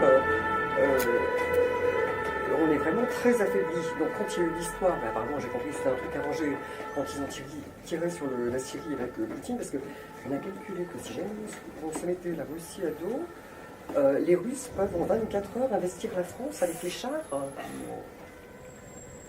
Les Russes, quoi? Si jamais on a un problème avec la Russie, Oui. en 24 heures, les Russes pourraient investir la France avec leurs chars. Ça, c'était il y a longtemps. De toute façon, il y avait les Russes. S'il vous plaît. Les Russes, ils peuvent, de toute façon, bien sûr, c'est une puissance qui a monté grâce à Poutine. Hein. On a beau jouer à dire c'est un petit pays, il a joué. Nous, parce qu'on a des rafales et quelques pilotes, on croit quand même, parce qu'une unité d'élite qui monte au combat, je signale, elle perd en une demi-heure dans une zone où il y a un truc, elle perd déjà la moitié de ses effectifs. Et ce n'est pas la renouveler. Nous, on a un régiment, on a un REP, par exemple. Bon, c'est tout ce qu'on a. Hein. Bon, on a 2-3 trucs, mais on passe notre temps à démonter toutes les unités. Vous avez remarqué, on a fermé plein de casernes, on ferme des trucs. Moi, personnellement, je ne suis plus du tout la formule militaire maintenant, qui ressemble plutôt à très boy scout, parce que au lieu d'avoir un service militaire qui permettait d'avoir une espèce d'osmose, enfin de connaître des gens, d'avoir des souvenirs de gens qui étaient au service militaire avec vous, de tous les côtés, là maintenant c'est des professionnels, soi-disant. Et donc, en dehors des professionnels, les types ne sont pas militaires. Ils n'envisagent pas du tout la vision militaire. Il y a des jeunes filles, beaucoup, c'est incroyable d'ailleurs, c'est mondial d'ailleurs. Beaucoup de jeunes femmes veulent s'engager dans les armées partout. Et je ne sais pas si elles valent mieux, j'en sais rien, mais par exemple, un truc qui est sûr, c'est que à l'heure actuelle, les Russes, ils ont un chef d'État qui est peut-être celui qui est le moins con, le plus réaliste de tous ceux qui sont là. Et lui, il attend son heure éventuellement. Et pour le moment, il fait ce qu'il veut. Nous, comme des imbéciles, on a ruiné plein de boîtes qui commerciaient avec eux pour soi-disant leur faire des sanctions. Alors, je me suis aperçu, moi, que je devais aller à Saint-Pétersbourg.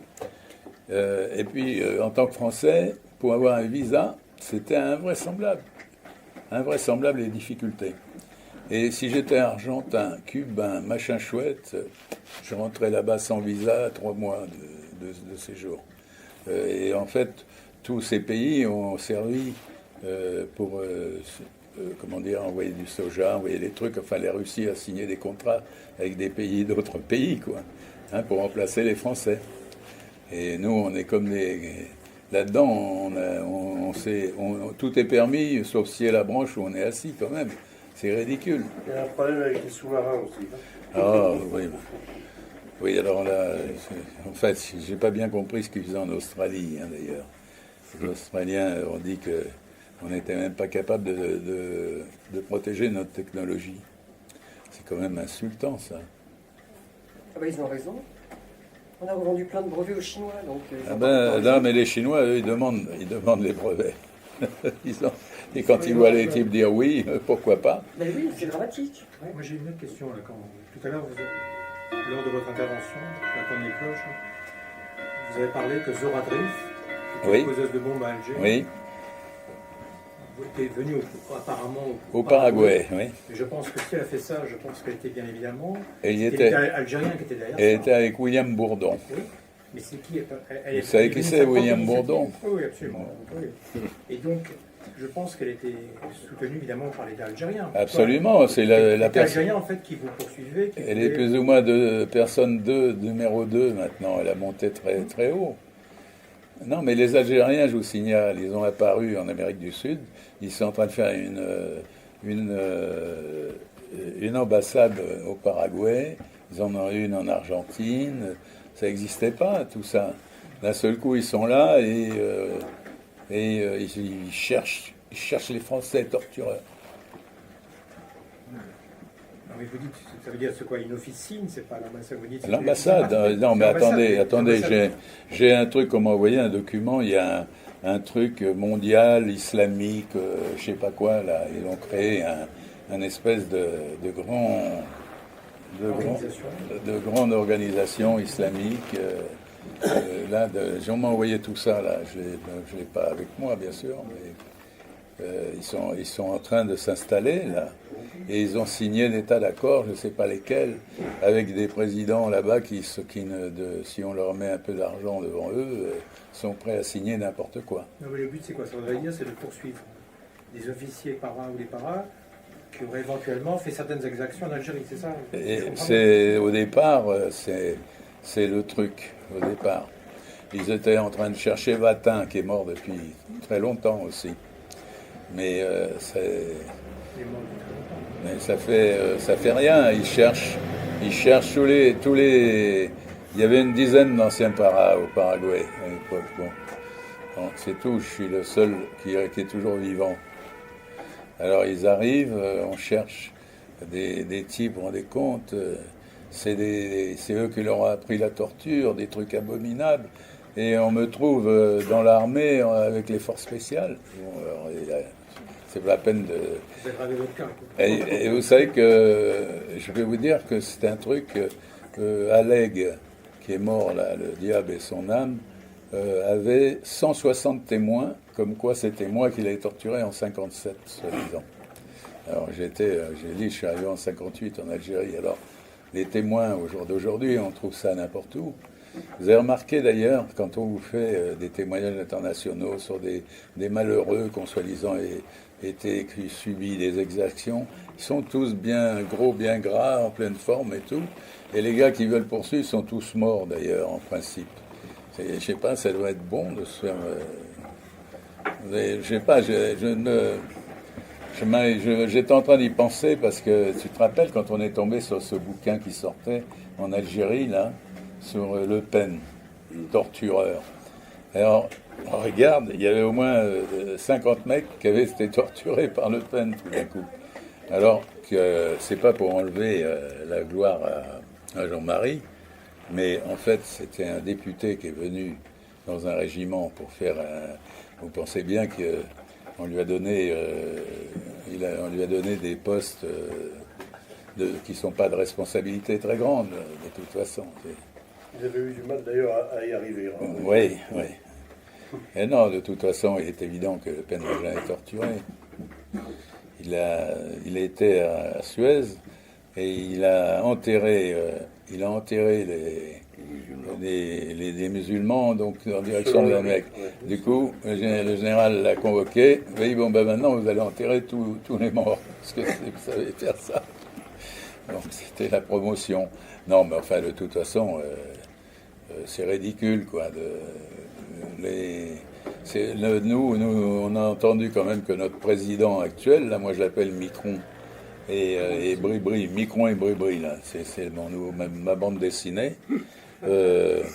Il a été raconté qu'on avait fait des crimes contre l'humanité, hein, simplement déjà, alors qu'il n'était même pas président.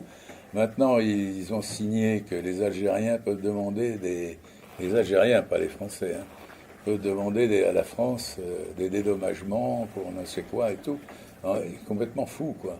Et ils sont prêts à donner la France et à tous ces gens-là, hein, parce que de toute façon, on y arrive, parce que moi je dis, la France, elle va payer la fin le résultat de l'Algérie. Quand les gens, ils avaient dans leur cage d'escalier 15 mecs qui montaient avec des kalachnikovs qui allaient violer, casser et tout. Quand on va connaître ça ici, c'est pas pareil. Ça, enfin, Monsieur, je peux vous poser une question. J'ai eu une conversation cet après-midi avec quelqu'un qui est bien informé et qui me disait on a besoin de l'Algérie si on a un problème interne. Parlez un tout petit peu plus fort. On n'entend pas.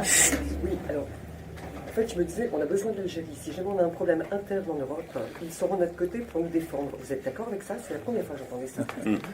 Écoutez, moi, ce qui m'affole surtout, c'est que les gens disent appelez l'armée, mais l'armée, vous ne savez même pas si c'est sur vous qu'elle va tirer, qu'elle va pas tirer. Vous comprenez? Vous savez que 35% de l'armée, 40% de la police sont infiltrés complètement. Ce sont des gens qui sont français neufs, quoi, on va dire, ou pas. Et si vous avez des rapports dans les troupes aéroportées où les gars s'engagent ou font un service pour être débriefés, connaître les armes et tout, etc. Mais il n'y a aucun officier qui peut leur donner des ordres. Ils sont entre musulmans dans leur coin, ils font ce qu'ils veulent. Et quand un sous-off veut faire quelque chose, ils se plaignent qu'il leur a dit des insultes racistes. Et tout le monde se fait taper dessus. Donc, vous savez, il y a un malaise beaucoup plus grand qu'on croit. Hein. Mais alors pourquoi ils ont pris ces gens-là? Ils pouvaient pas faire autrement? Parce que là, on engage, il nous faut une réclame terrible, là, qu'ils veulent engager 15 000 jeunes par an, etc. Vous avez vu? Mais oui, mais si on sait que ça va se retourner contre nous. Et de toute façon, essayez de... Moi, je peux vous dire, j'habite en ce moment chez une amie qui d'ailleurs va très mal, malheureusement. Donc c'est nous, les Français, qui commençons à évacuer la place tout seul. Son quartier, qui était un quartier de droite, est devenu un quartier de vendeurs de drogue, africain. Et qu'est-ce que vous voulez que je vous dise? Les gens ont peur. Là, vous téléphonez à la police, parce que toute la nuit, c'est le tam-tam, c'est les cris, il y a les vendeurs de drogue qui se battent, des trucs comme ça. Ils appellent la police ne vient pas. Et si vous allez au commissariat, il y a un nègre, pardon, un noir. Oui, parce que c'était un crime que j'avais fait quand on m'avait dit « Vous n'avez pas eu le machin ?» Non, vous n'avez pas eu, soi-disant, on devait me faire une inspection des poumons. Non, personne n'est venu. Ah, le nègre, alors. Quoi? Comment vous l'appelez? Bon, excusez-moi, il était noir. Quoi. Et le truc, il est que le gars, derrière son bureau, il leur a dit aux gens, mais si vous n'êtes pas contents, vous n'avez qu'à quitter le quartier. Voilà. Et ça devient dramatique. Hein. Qu'est-ce qu'il faut faire? Alors on doit s'armer? Si personne nous défend? Oui, de toute façon, nous sommes coupables. Vous n'avez pas compris? La situation. Ah non, déjà, je ne comprends pas. Mais je veux dire, on ne peut pas rester comme ça. Qu'est-ce qu'on doit faire? Je peux répondre. Je suis une étrangère. J'ai beaucoup d'amis parmi les Arabes, comme vous dites, parmi les Africains. Ils sont très ouverts avec moi. Ils disent que les Français ne peuvent rien faire contre nous. Aucune intégration. Ils se considèrent comme une, je ne sais pas, peuple à part. On sont partout. On sont combien de millions, je ne sais pas. On déteste toute cette culture. Ils ne peuvent rien faire. C'est nous qui dirigent, nous, la France. Mais vous représentez qui? Moi, je représente personne. Je suis une Russe d'origine, je suis une étrangère, les gens parlent avec moi. Oui, mais qui dit ça? Mais par exemple, les Arabes de quartier. Ah ben, ça a été lancé par celle qui était la ministre de la Justice, comment elle s'appelait? Taubirette. Elle avait dit, ne nous fâchez pas. Tenez-vous tranquille. Alors on doit partir à l'étranger, quoi, c'est ça? Mais vous savez que, je vais vous dire, c'est que c'est pas facile d'aller à l'étranger non plus. Moi, je vous propose de chercher un arène tout de suite. Monsieur, je peux vous poser une question un peu plus abstraite. Qu'est-ce que vous considérez comme un héros? Par exemple, les Arabes terroristes qui sacrifiaient sa vie à la place de penser à la retraite. Morts pour la cause des zones pas nobles, les familles les considèrent comme martyrs.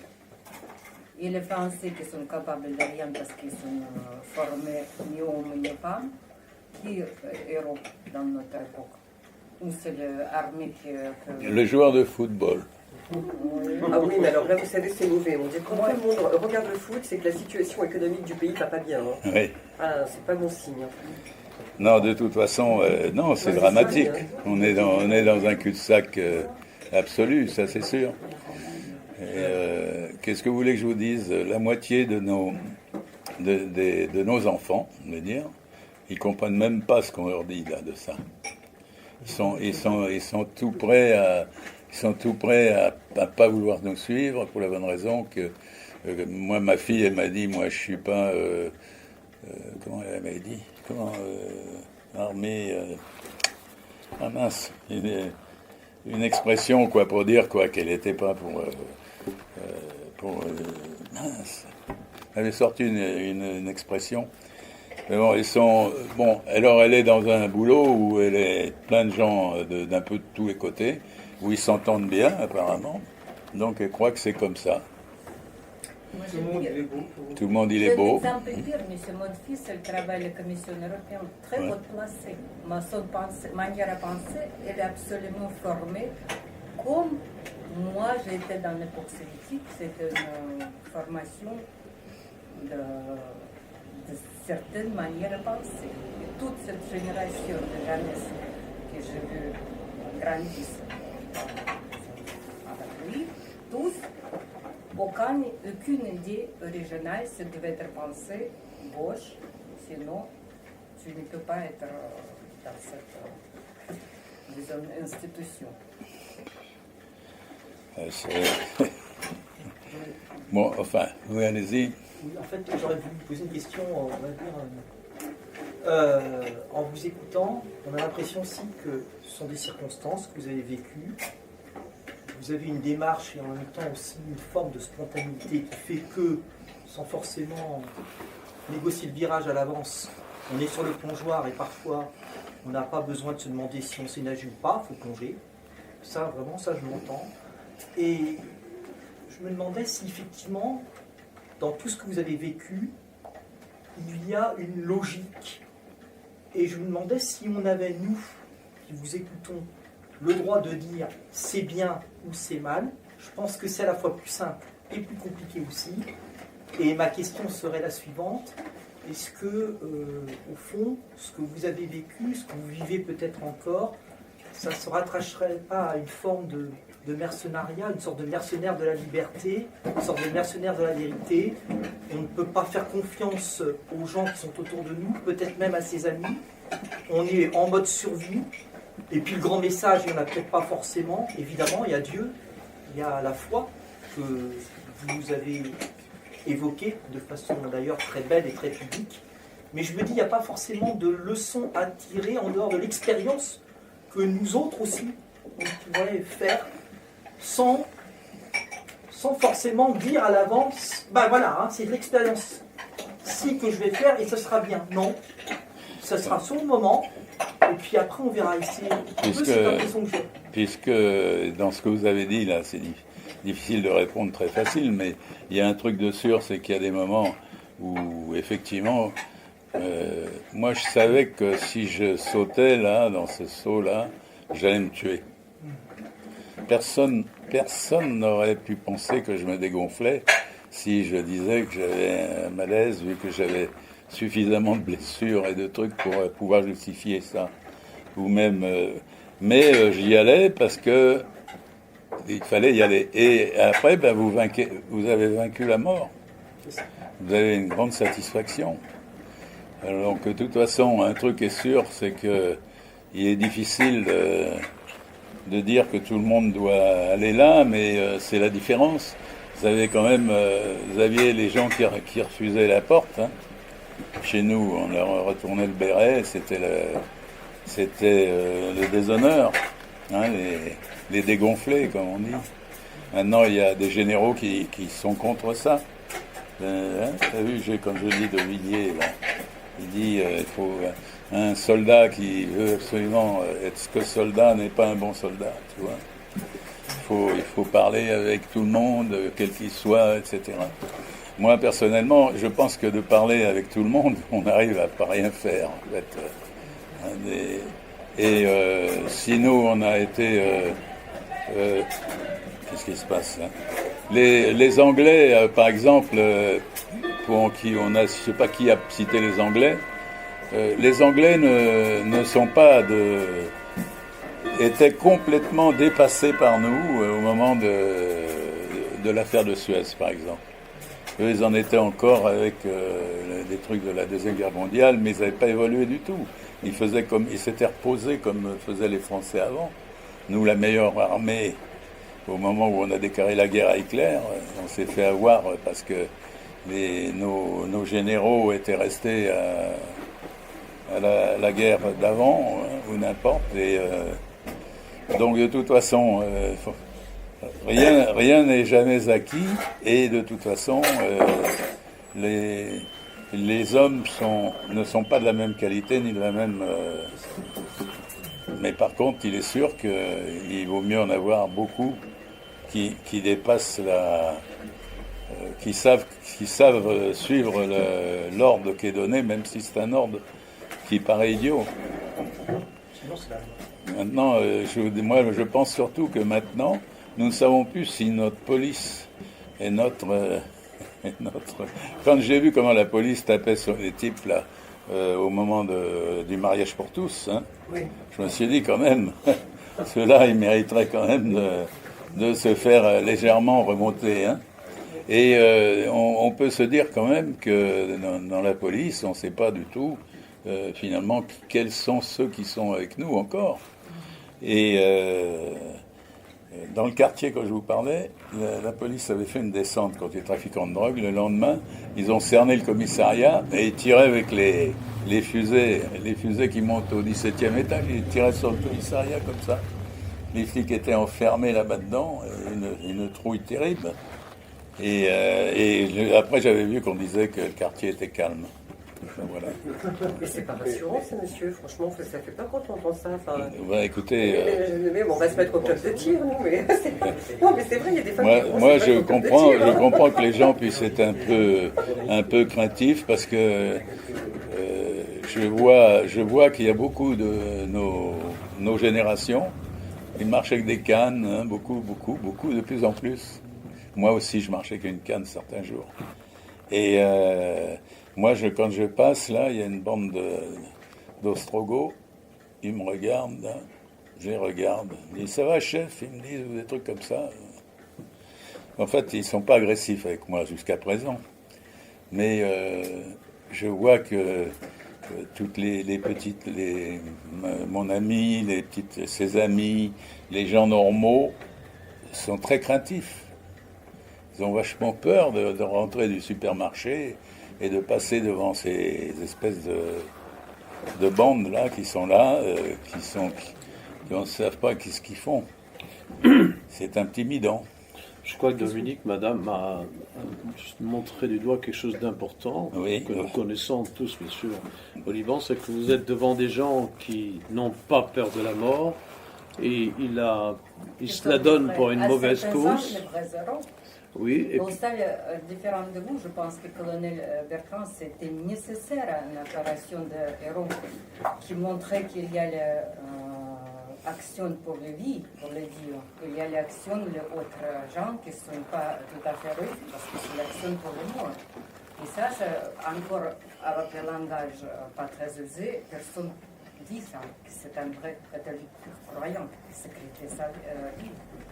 Oui, madame, mais j'avais la deuxième partie de ma pensée que vous avez coupée, c'est que eux, ils n'ont pas peur de la mort, mais en France, ils aiment la vie et les plaisirs. Alors, comment vous allez résister contre un père? S'il sacrifie, s'il fait l'attentat, ils savent très bien qu'il va mourir. Ou il va à Syrie, mais de toute façon, je pense que c'est simplement une question d'inefficacité, c'est tout. On n'a pas à discuter. Voyons. Trouver les vrais hommes maintenant en France, excusez-moi, on a des mecs efféminés maintenant. Excusez-moi. Je ne les vois pas aller à la guerre. Je pense que c'est réflexion de dire qu'ils n'avaient pas efficace ou quelque chose comme ça. Parce que justement, il n'y a pas ni de chrétiens, ni les penseurs de grand niveau qui peuvent analyser vraiment ce phénomène. Parce que le phénomène vraiment apparu à notre siècle. Oui, tout à fait. Moi, j'ai vu la vague d'indignation qu'il est de bon ton de répercuter partout, parce que, soi-disant, le président Trump a dit s'il y avait eu des gars armés au Bataclan, eh ben, ça n'aurait pas été autant de morts et les terroristes, ils auraient ramassé un boulet dans la gueule. Eh ben, c'est un scandale. La France demande je ne sais quoi, tout le monde, alors tous les journalistes passent leur temps à s'indigner. Comment il a pu parler comme ça? Monsieur. Oui. Ah, bien sûr. Et Dominique, il y a une question. Monsieur Assaf, vous avez dit qu'ils n'avaient pas peur de la mort. moi je dirais qu'ils ne savent pas faire la différence entre la mort et la vie. Il y a une confusion Il y a totale, une confusion totale, ils ne savent pas faire où se trouve la mort, où se trouve la vie, ils mélangent tout. Donc ils n'ont pas la ceux conscience. qui ont tué les 17 de Charlie Hebdo, ils savaient qu'ils allaient mourir, et le type qui est mort Je sais pas. 10 minutes avant, il a fait une intervention sur BFM, calme. Les frères Kouachi, je suis même pas sûr qu'ils pensaient qu'ils allaient mourir. Ils ont le gars qui a fait à Nice, il avait des amis qui devaient l'attendre, ils ne l'ont pas attendu, c'est pour ça qu'il est mort. Mais il aurait pu s'en sortir. Les frères Kouachi, je signale, ils faisaient courir tous les flics, rappelle-toi. Quand tu arrives à la bagnole, tu voyais les flics tirer en marche arrière à tous les côtés. Enfin, s'ils avaient, s'ils ne s'étaient pas enfermés quelque part, faire Cameron, comme on va dire, peut-être Je ne suis pas d'accord avec vous. Il y a beaucoup qui vont vers le mort et qui font le sacrifice, comme les vrais martyrs.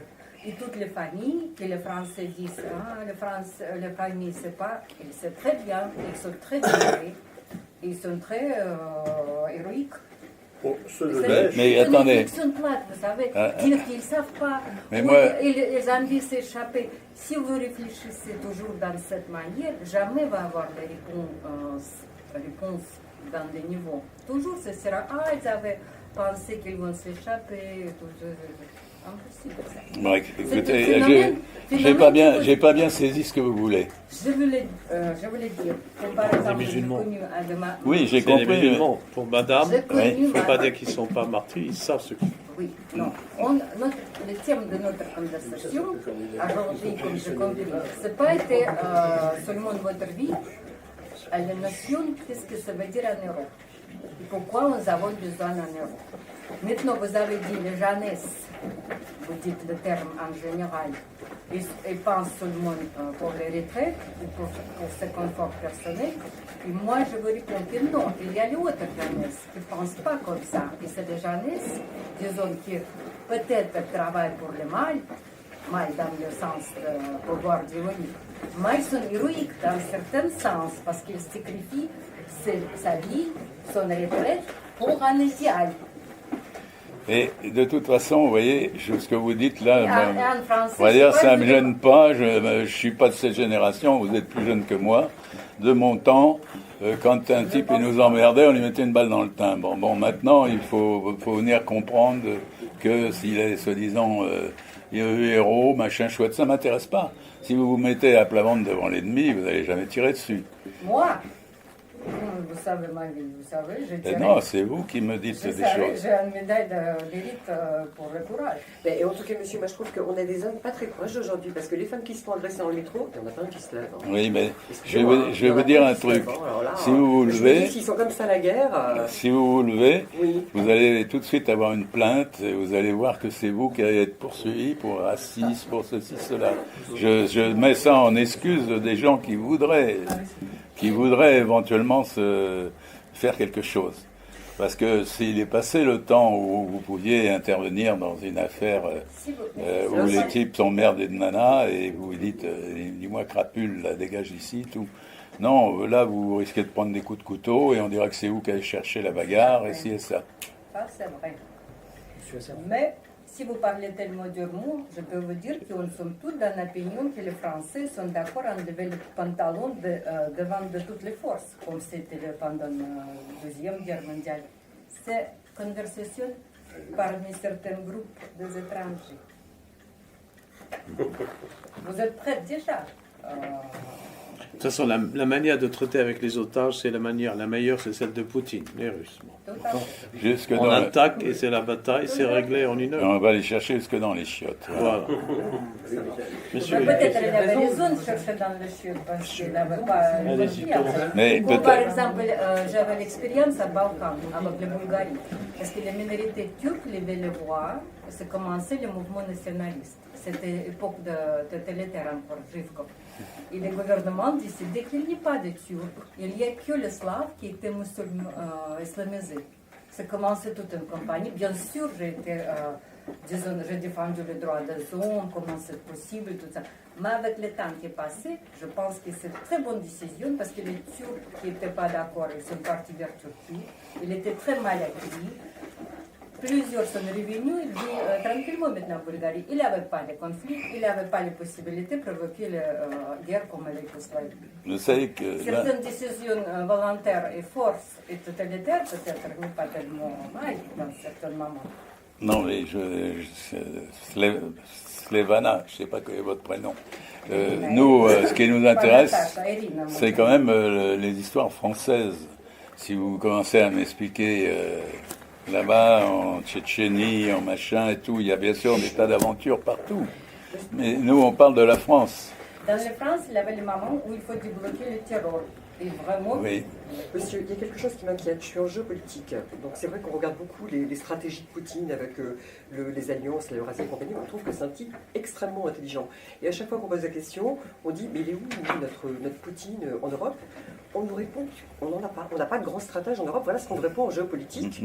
Alors qu'on se vante d'être issu de la tradition guerrière du monde romain et tout. Et on se dit on n'a pas de Poutine. Mais c'est complètement hallucinant. Comment se fait-il que nous, en Occident, on n'est pas un gars qui soit visionnaire et stratège comme Poutine? Parce que d'abord, on veut dire que Poutine est l'ennemi. Vous avez remarqué qu'on est en train d'essayer de nous dire que la Russie est l'ennemi. Donc l'OTAN se réarme contre la Russie. Et de toute façon, ça pètera jamais comme on croit. Parce que ce qui va finir par péter, c'est qu'Israël va attaquer Hezbollah, va attaquer l'Iran, que ça va péter complètement ailleurs, parce que de toute façon, vous avez remarqué qu'il n'y a pas de spécialiste qui ne s'est pas gouré. De toute façon, nous, ce qu'on est en train d'essayer de penser, c'est que la situation pour nous, Français, devient angoissante. Parce qu'on n'est plus protégé, être citoyen français n'est plus un mode de protection en France en et plus. monsieur, actuellement, alors, on est en train de regarder ce qui va se passer si Bouteflika vient décéder. Mais c'est une véritable horreur. Hein. On s'attend à une guerre civile, ils vont tous arriver ici et on dit qu'on n'a même pas les boucliers pour les arrêter, les gars. Oui. Voilà. Et on est en train d'observer les boucliers méditerranéens et avec tout ce qui se passe, on a déjà le cheval de Troie ici en interne. Mais comment des mecs qui ont fait des études, j'ai pas été critiqué ici, j'ai encore me faire, je me dis putain, les mecs qui ont fait les grandes études chez nous, ils n'ont pas été plus stratèges et plus visionnaires que ça pour anticiper ce genre de problème. Moi, ça me dépasse. Jean Raspail a dit que c'était maintenant le camp des saints. Comment c'était le bouquin là, Le camp des saints. Le camp des saints. C'est ce que je viens de dire. Jean Raspail, il y a moins de 6 mois, il a dit que Vous avez remarqué la conclusion? Plus personne ne veut tirer sur eux. Bien sûr. Personne ne va tirer pour défendre. Allez-y, monsieur. Ah oui, moi je me le club de tir. Allez-y. Allez-y, prenez votre temps. Juste une question, monsieur. Tout à l'heure, vous avez dit, à propos de la police, qu'on ne savait pas très bien comment elle allait réagir, notamment elle avait mal réagi, effectivement, contre ceux qui avaient manifesté contre la manif pour tous. Oui. Que pensez-vous, parce que vous l'avez un petit peu, vous en avez parlé très rapidement, de l'armée aujourd'hui, qui est une armée professionnelle, qui est plutôt normalement, plutôt de droite, parce que de tradition, je mets ça entre guillemets. Qu'est-ce que vous en pensez un peu l'état d'esprit, pas des forces spéciales, qui sont-elles complètement à part, mais l'armée aujourd'hui professionnelle, à peu près 300 000 hommes. Qu'est-ce que vous en pensez à peu près? Je n'en pense rien pour la bonne raison que je ne suis pas dans cette armée. Mais deuxièmement, je pense quand même que nous qui gagnons 20 balles par mois pour aller se faire trouer la peau à l'époque, c'est pas comme le professionnel d'aujourd'hui qui prend 3 000 euros ou plus, qui a quand même une solde qui est correcte. Et maintenant, c'est bien de faire une armée professionnelle, mais il valait mieux faire une garde nationale et continuer à avoir un service militaire pour tout le monde. Une armée nationale. Et comment voulez-vous que les différentes couches du pays se mêlent s'il n'y a pas de... s'il n'y a aucune rencontre? Vous voyez ce que je veux dire? Hein, le type...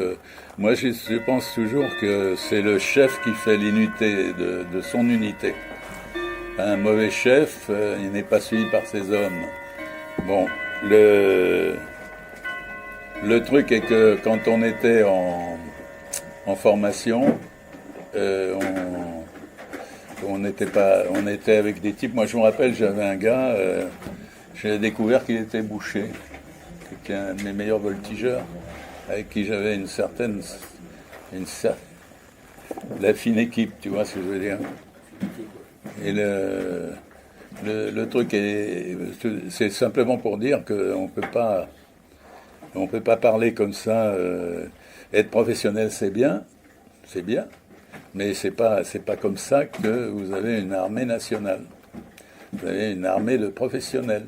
Or, déjà que maintenant le monde est divisé, notre pays est divisé entre ceux qui s'engraissent. Je parle là-dedans, je mets tous les ministres, les députés, les machins, toute la bande là, tout ça. Ensuite, il y a le deuxième cours, c'est tous les poulets, les machins qui viennent vous martyriser, vous mettre vos contredanses, les huissiers, les bordels. Et puis, le troisième groupe dont nous faisons partie, c'est ceux qui payent. Voilà. Et qui ferment leur gueule. Voilà, c'est tout. Voilà à peu près la France d'aujourd'hui. Il y a la justice aussi. Je voudrais quand même dire quelque chose, c'est que la police, on dit que la police pour la même pour tous. Oui. Le problème ne vient pas de la police, il vient des politiques qui donnent les ordres. Si on donnait à la police, la police française est parfaitement compétente. Si on donnait à la police, même aux ceux qui sont étrangers, l'ordre d'aller investir dans la France 2, la police française est capable de le faire. C'est les hommes politiques qui donnent pas l'ordre. Oui, je suis d'accord avec vous, mais moi personnellement, pour moi. Vous allez me dire que je suis d'une vieille école, moi. Pour moi, un PD est un PD, vous comprenez? Ah oui. Et le mariage pour tous, je vais épouser mon chien, moi, demain, vous comprenez? Oui, mais au Mexique, il y a un maire, une petite bourgade qui a épousé une femelle caïman. Ah bon, d'accord. Voilà. C'est carrément pareil. Je sais pas. Mais il l'aimait vraiment. J'ai eu là une petite rétrospective. J'espère. Aujourd'hui, il ne faut plus acheter une chose, quel que soit, disons, le régime qui est en place. Oui. Donc, la police, c'est une institution qui obéit aux ordres. L'armée, c'est pareil. Oui. La justice, c'est pareil. Et comme vous dites justement, ces trois institutions, ils sont là pour nous protéger. Ils sont là pour protéger, disons, ceux qui sont au sommet. Vous avez raison. Le problème est là. Mais vous savez, je fais un petit retour en arrière. Moi, j'ai ma mère qui me disait, vous savez, à l'époque, quand la France était sous occupation, la police, la gendarmerie étaient au service des Allemands, en fin de compte. Oui. Il y a des gens qui ont perdu la vie, mettons, finalement, pour ça. Alors, il y en a qui ont dit, ah oui, mais il y en a d'autres, mettons, qui ont travaillé souterrain. Il y avait plus, disons, de gens, mettons, ils étaient là aussi pour obéir aux autres. Mais quand il y a eu, mettons, la libération des libéraux, ces gens-là, mettons, se retrouvaient, mettons, dans un fauteuil confortable, en fin de compte. Oui. Mais c'était quand même des trucs absolument horribles. Faut pas quand même qu'on repense à la libération. C'est un exemple absolument horrible de lynchage. Et les gens, ils ont tellement eu peur, ils ne sont jamais remis de la libération d'ailleurs. Vous n'avez plus personne qui veut être de droite, vous avez remarqué? Personne. Parce que... L'épuration, c'est 40 000 personnes. Oui. Hein? L'épuration, ça faisait 40 000 personnes. Combien vous dites? Ah bah, plus que ça. Hein. Et quoi, je sais même pas. On n'avait pas assez de munitions pour fusiller complètement. Mais non, au contraire, n'oubliez pas quand même que De Gaulle est parti en laissant les communistes prendre tout le pays. Hein, ça, c'est sûr. C'est surtout eux qui ont fait des armées. C'est lui qui a été désarmé. Vous savez ce qu'ils faisaient? Ils avaient le registre des mouvements de droite avec les noms, adresses et tout. Et donc ils arrivaient, ils chopaient les mecs, des gars qui étaient dans l'armée et qui se retrouvaient arrêtés comme étant soi-disant. Ouais. Non, c'est l'histoire de France, hein, c'est quand même pas facile à vivre. De Gaulle en 46, 48, je me souviens plus de l'année exacte, avait fait un pacte entre guillemets secret avec Adenauer. Adenauer lui avait promis de le soutenir pour sa réélection, pour revenir au pouvoir, s'il se débarrassait de l'Algérie. Et ça, très peu de personnes le savent, ce sont des accords secrets qui sont sortis, qui commencent à sortir. Donc ça aussi, personne n'en parle de ça. 46, 48. Enfin, c'est quand même terrible de toujours trouver pire que ce qu'on croit. Excellent. Monsieur, où on en est aujourd'hui? Parce que là, on est en train de dire que nous sommes les toutous des Américains. on fait la guerre des Américains et apparemment... On est le caniche des Américains. Exactement, soyons clairs. Nous sommes une colonisation américaine. Tout ce qui se passe actuellement en Syrie, d'après ce qu'on comprend, ce sont les Russes et les Américains qui tirent le marron du feu. Nous, ça nous coûte très cher, on n'en tire pas grand-chose. On se fait piquer aussi, on a des problèmes en ce moment avec les précarés africains. Où maintenant, il y a Poutine qui est en train d'arriver, il y a les Chinois, et il y a les Américains qui nous piquent des marchés.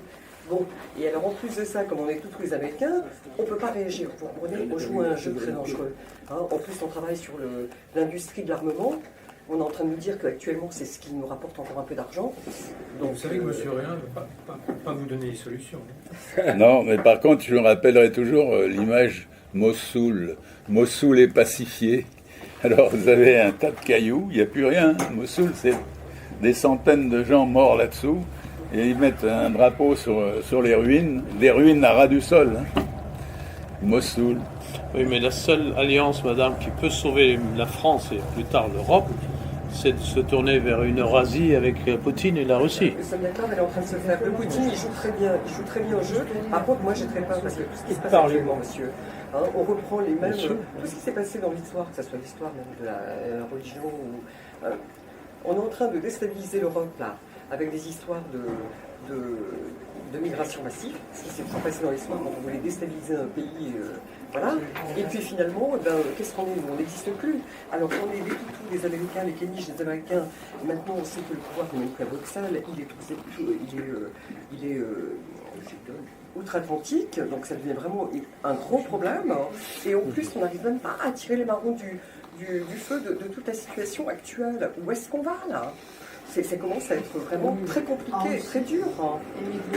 Non, j'ai pas envie d'aller en Russie, mais ce qui est désolant, c'est qu'un pays avec l'histoire de la France, on n'est même pas capable d'avoir des mecs de grands stratèges et des visionnaires qui puissent nous sortir de cette merde. Vous savez, il y a l'école nationale des armes, des ânes, l'ENA, qui fournit... Oui, qu'est-ce qu'ils font Bien les sûr, là oui. Non, mais monsieur, je vous écoute, là, qu'est-ce qu'ils font les là? Parce que je les connais très bien. Alors, qu'est-ce qu'ils font? Qu'est-ce qu'ils proposent? Ils sont bons à rien. C'est une... C'est lui le livre. Bon. Oui. Peut-être Dominique va commencer à signer son livre et répondre à vos questions individuellement. Chacun peut venir. Je vous propose de venir pour vous faire dédicacer le livre. Mais ceux qui ne l'ont pas. Ceux qui ne l'ont pas, c'est vraiment une page d'histoire. Et éventuellement, ceux qui veulent, j'ai 3 livres du collectif que je viens de sortir pour Maurras. Ceux qui veulent, je leur dédicace. Alors, approchez. Venez. Antoine, alors je présente le colonel Hérulin. Ça va bien? Colonel Hérulin. Bonsoir Marc-Laurent, enchanté. Antoine, Marc-Laurent Turpin. Bonjour Marc-Laurent. L'ambassadeur Assad. C'est toi là. Ah, pardon. Bon, ceux qui veulent, allez. Ça va Jean-Bernard? Qu'est-ce que je les ai, les miens? Quel est votre nom? Ils sont assez à en parler. Ça va? Je sais plus ce que je voulais dire.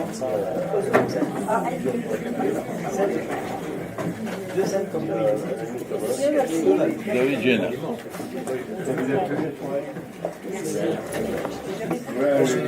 Est-ce que je suis apoptix, non? Hein? Je sais pas, je suis apoptix. Ah, c'est Albin Michel. C'est Albin Michel. Mais Albin Michel... Ah, pardon, gibier. Oui. Gibier d'État. Oui. Ils veulent regarder. Si.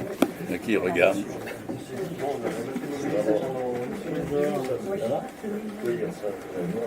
Alors vous avancez pas trop là pour l'instant. Ça stagne un peu là. Et après vous avez été tout à fait tranquille après? Pas du tout. C'était très clair. Merci. Oui, à peu près du même âge. Ok, oui. J'étais vers l'Algérie, c'est pour ça qu'il a aimé ça. J'étais en Allemagne. Ah, d'accord.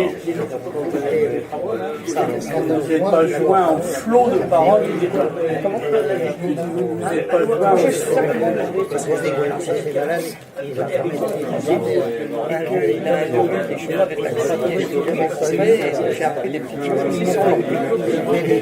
En plus, parce que c'est la presse.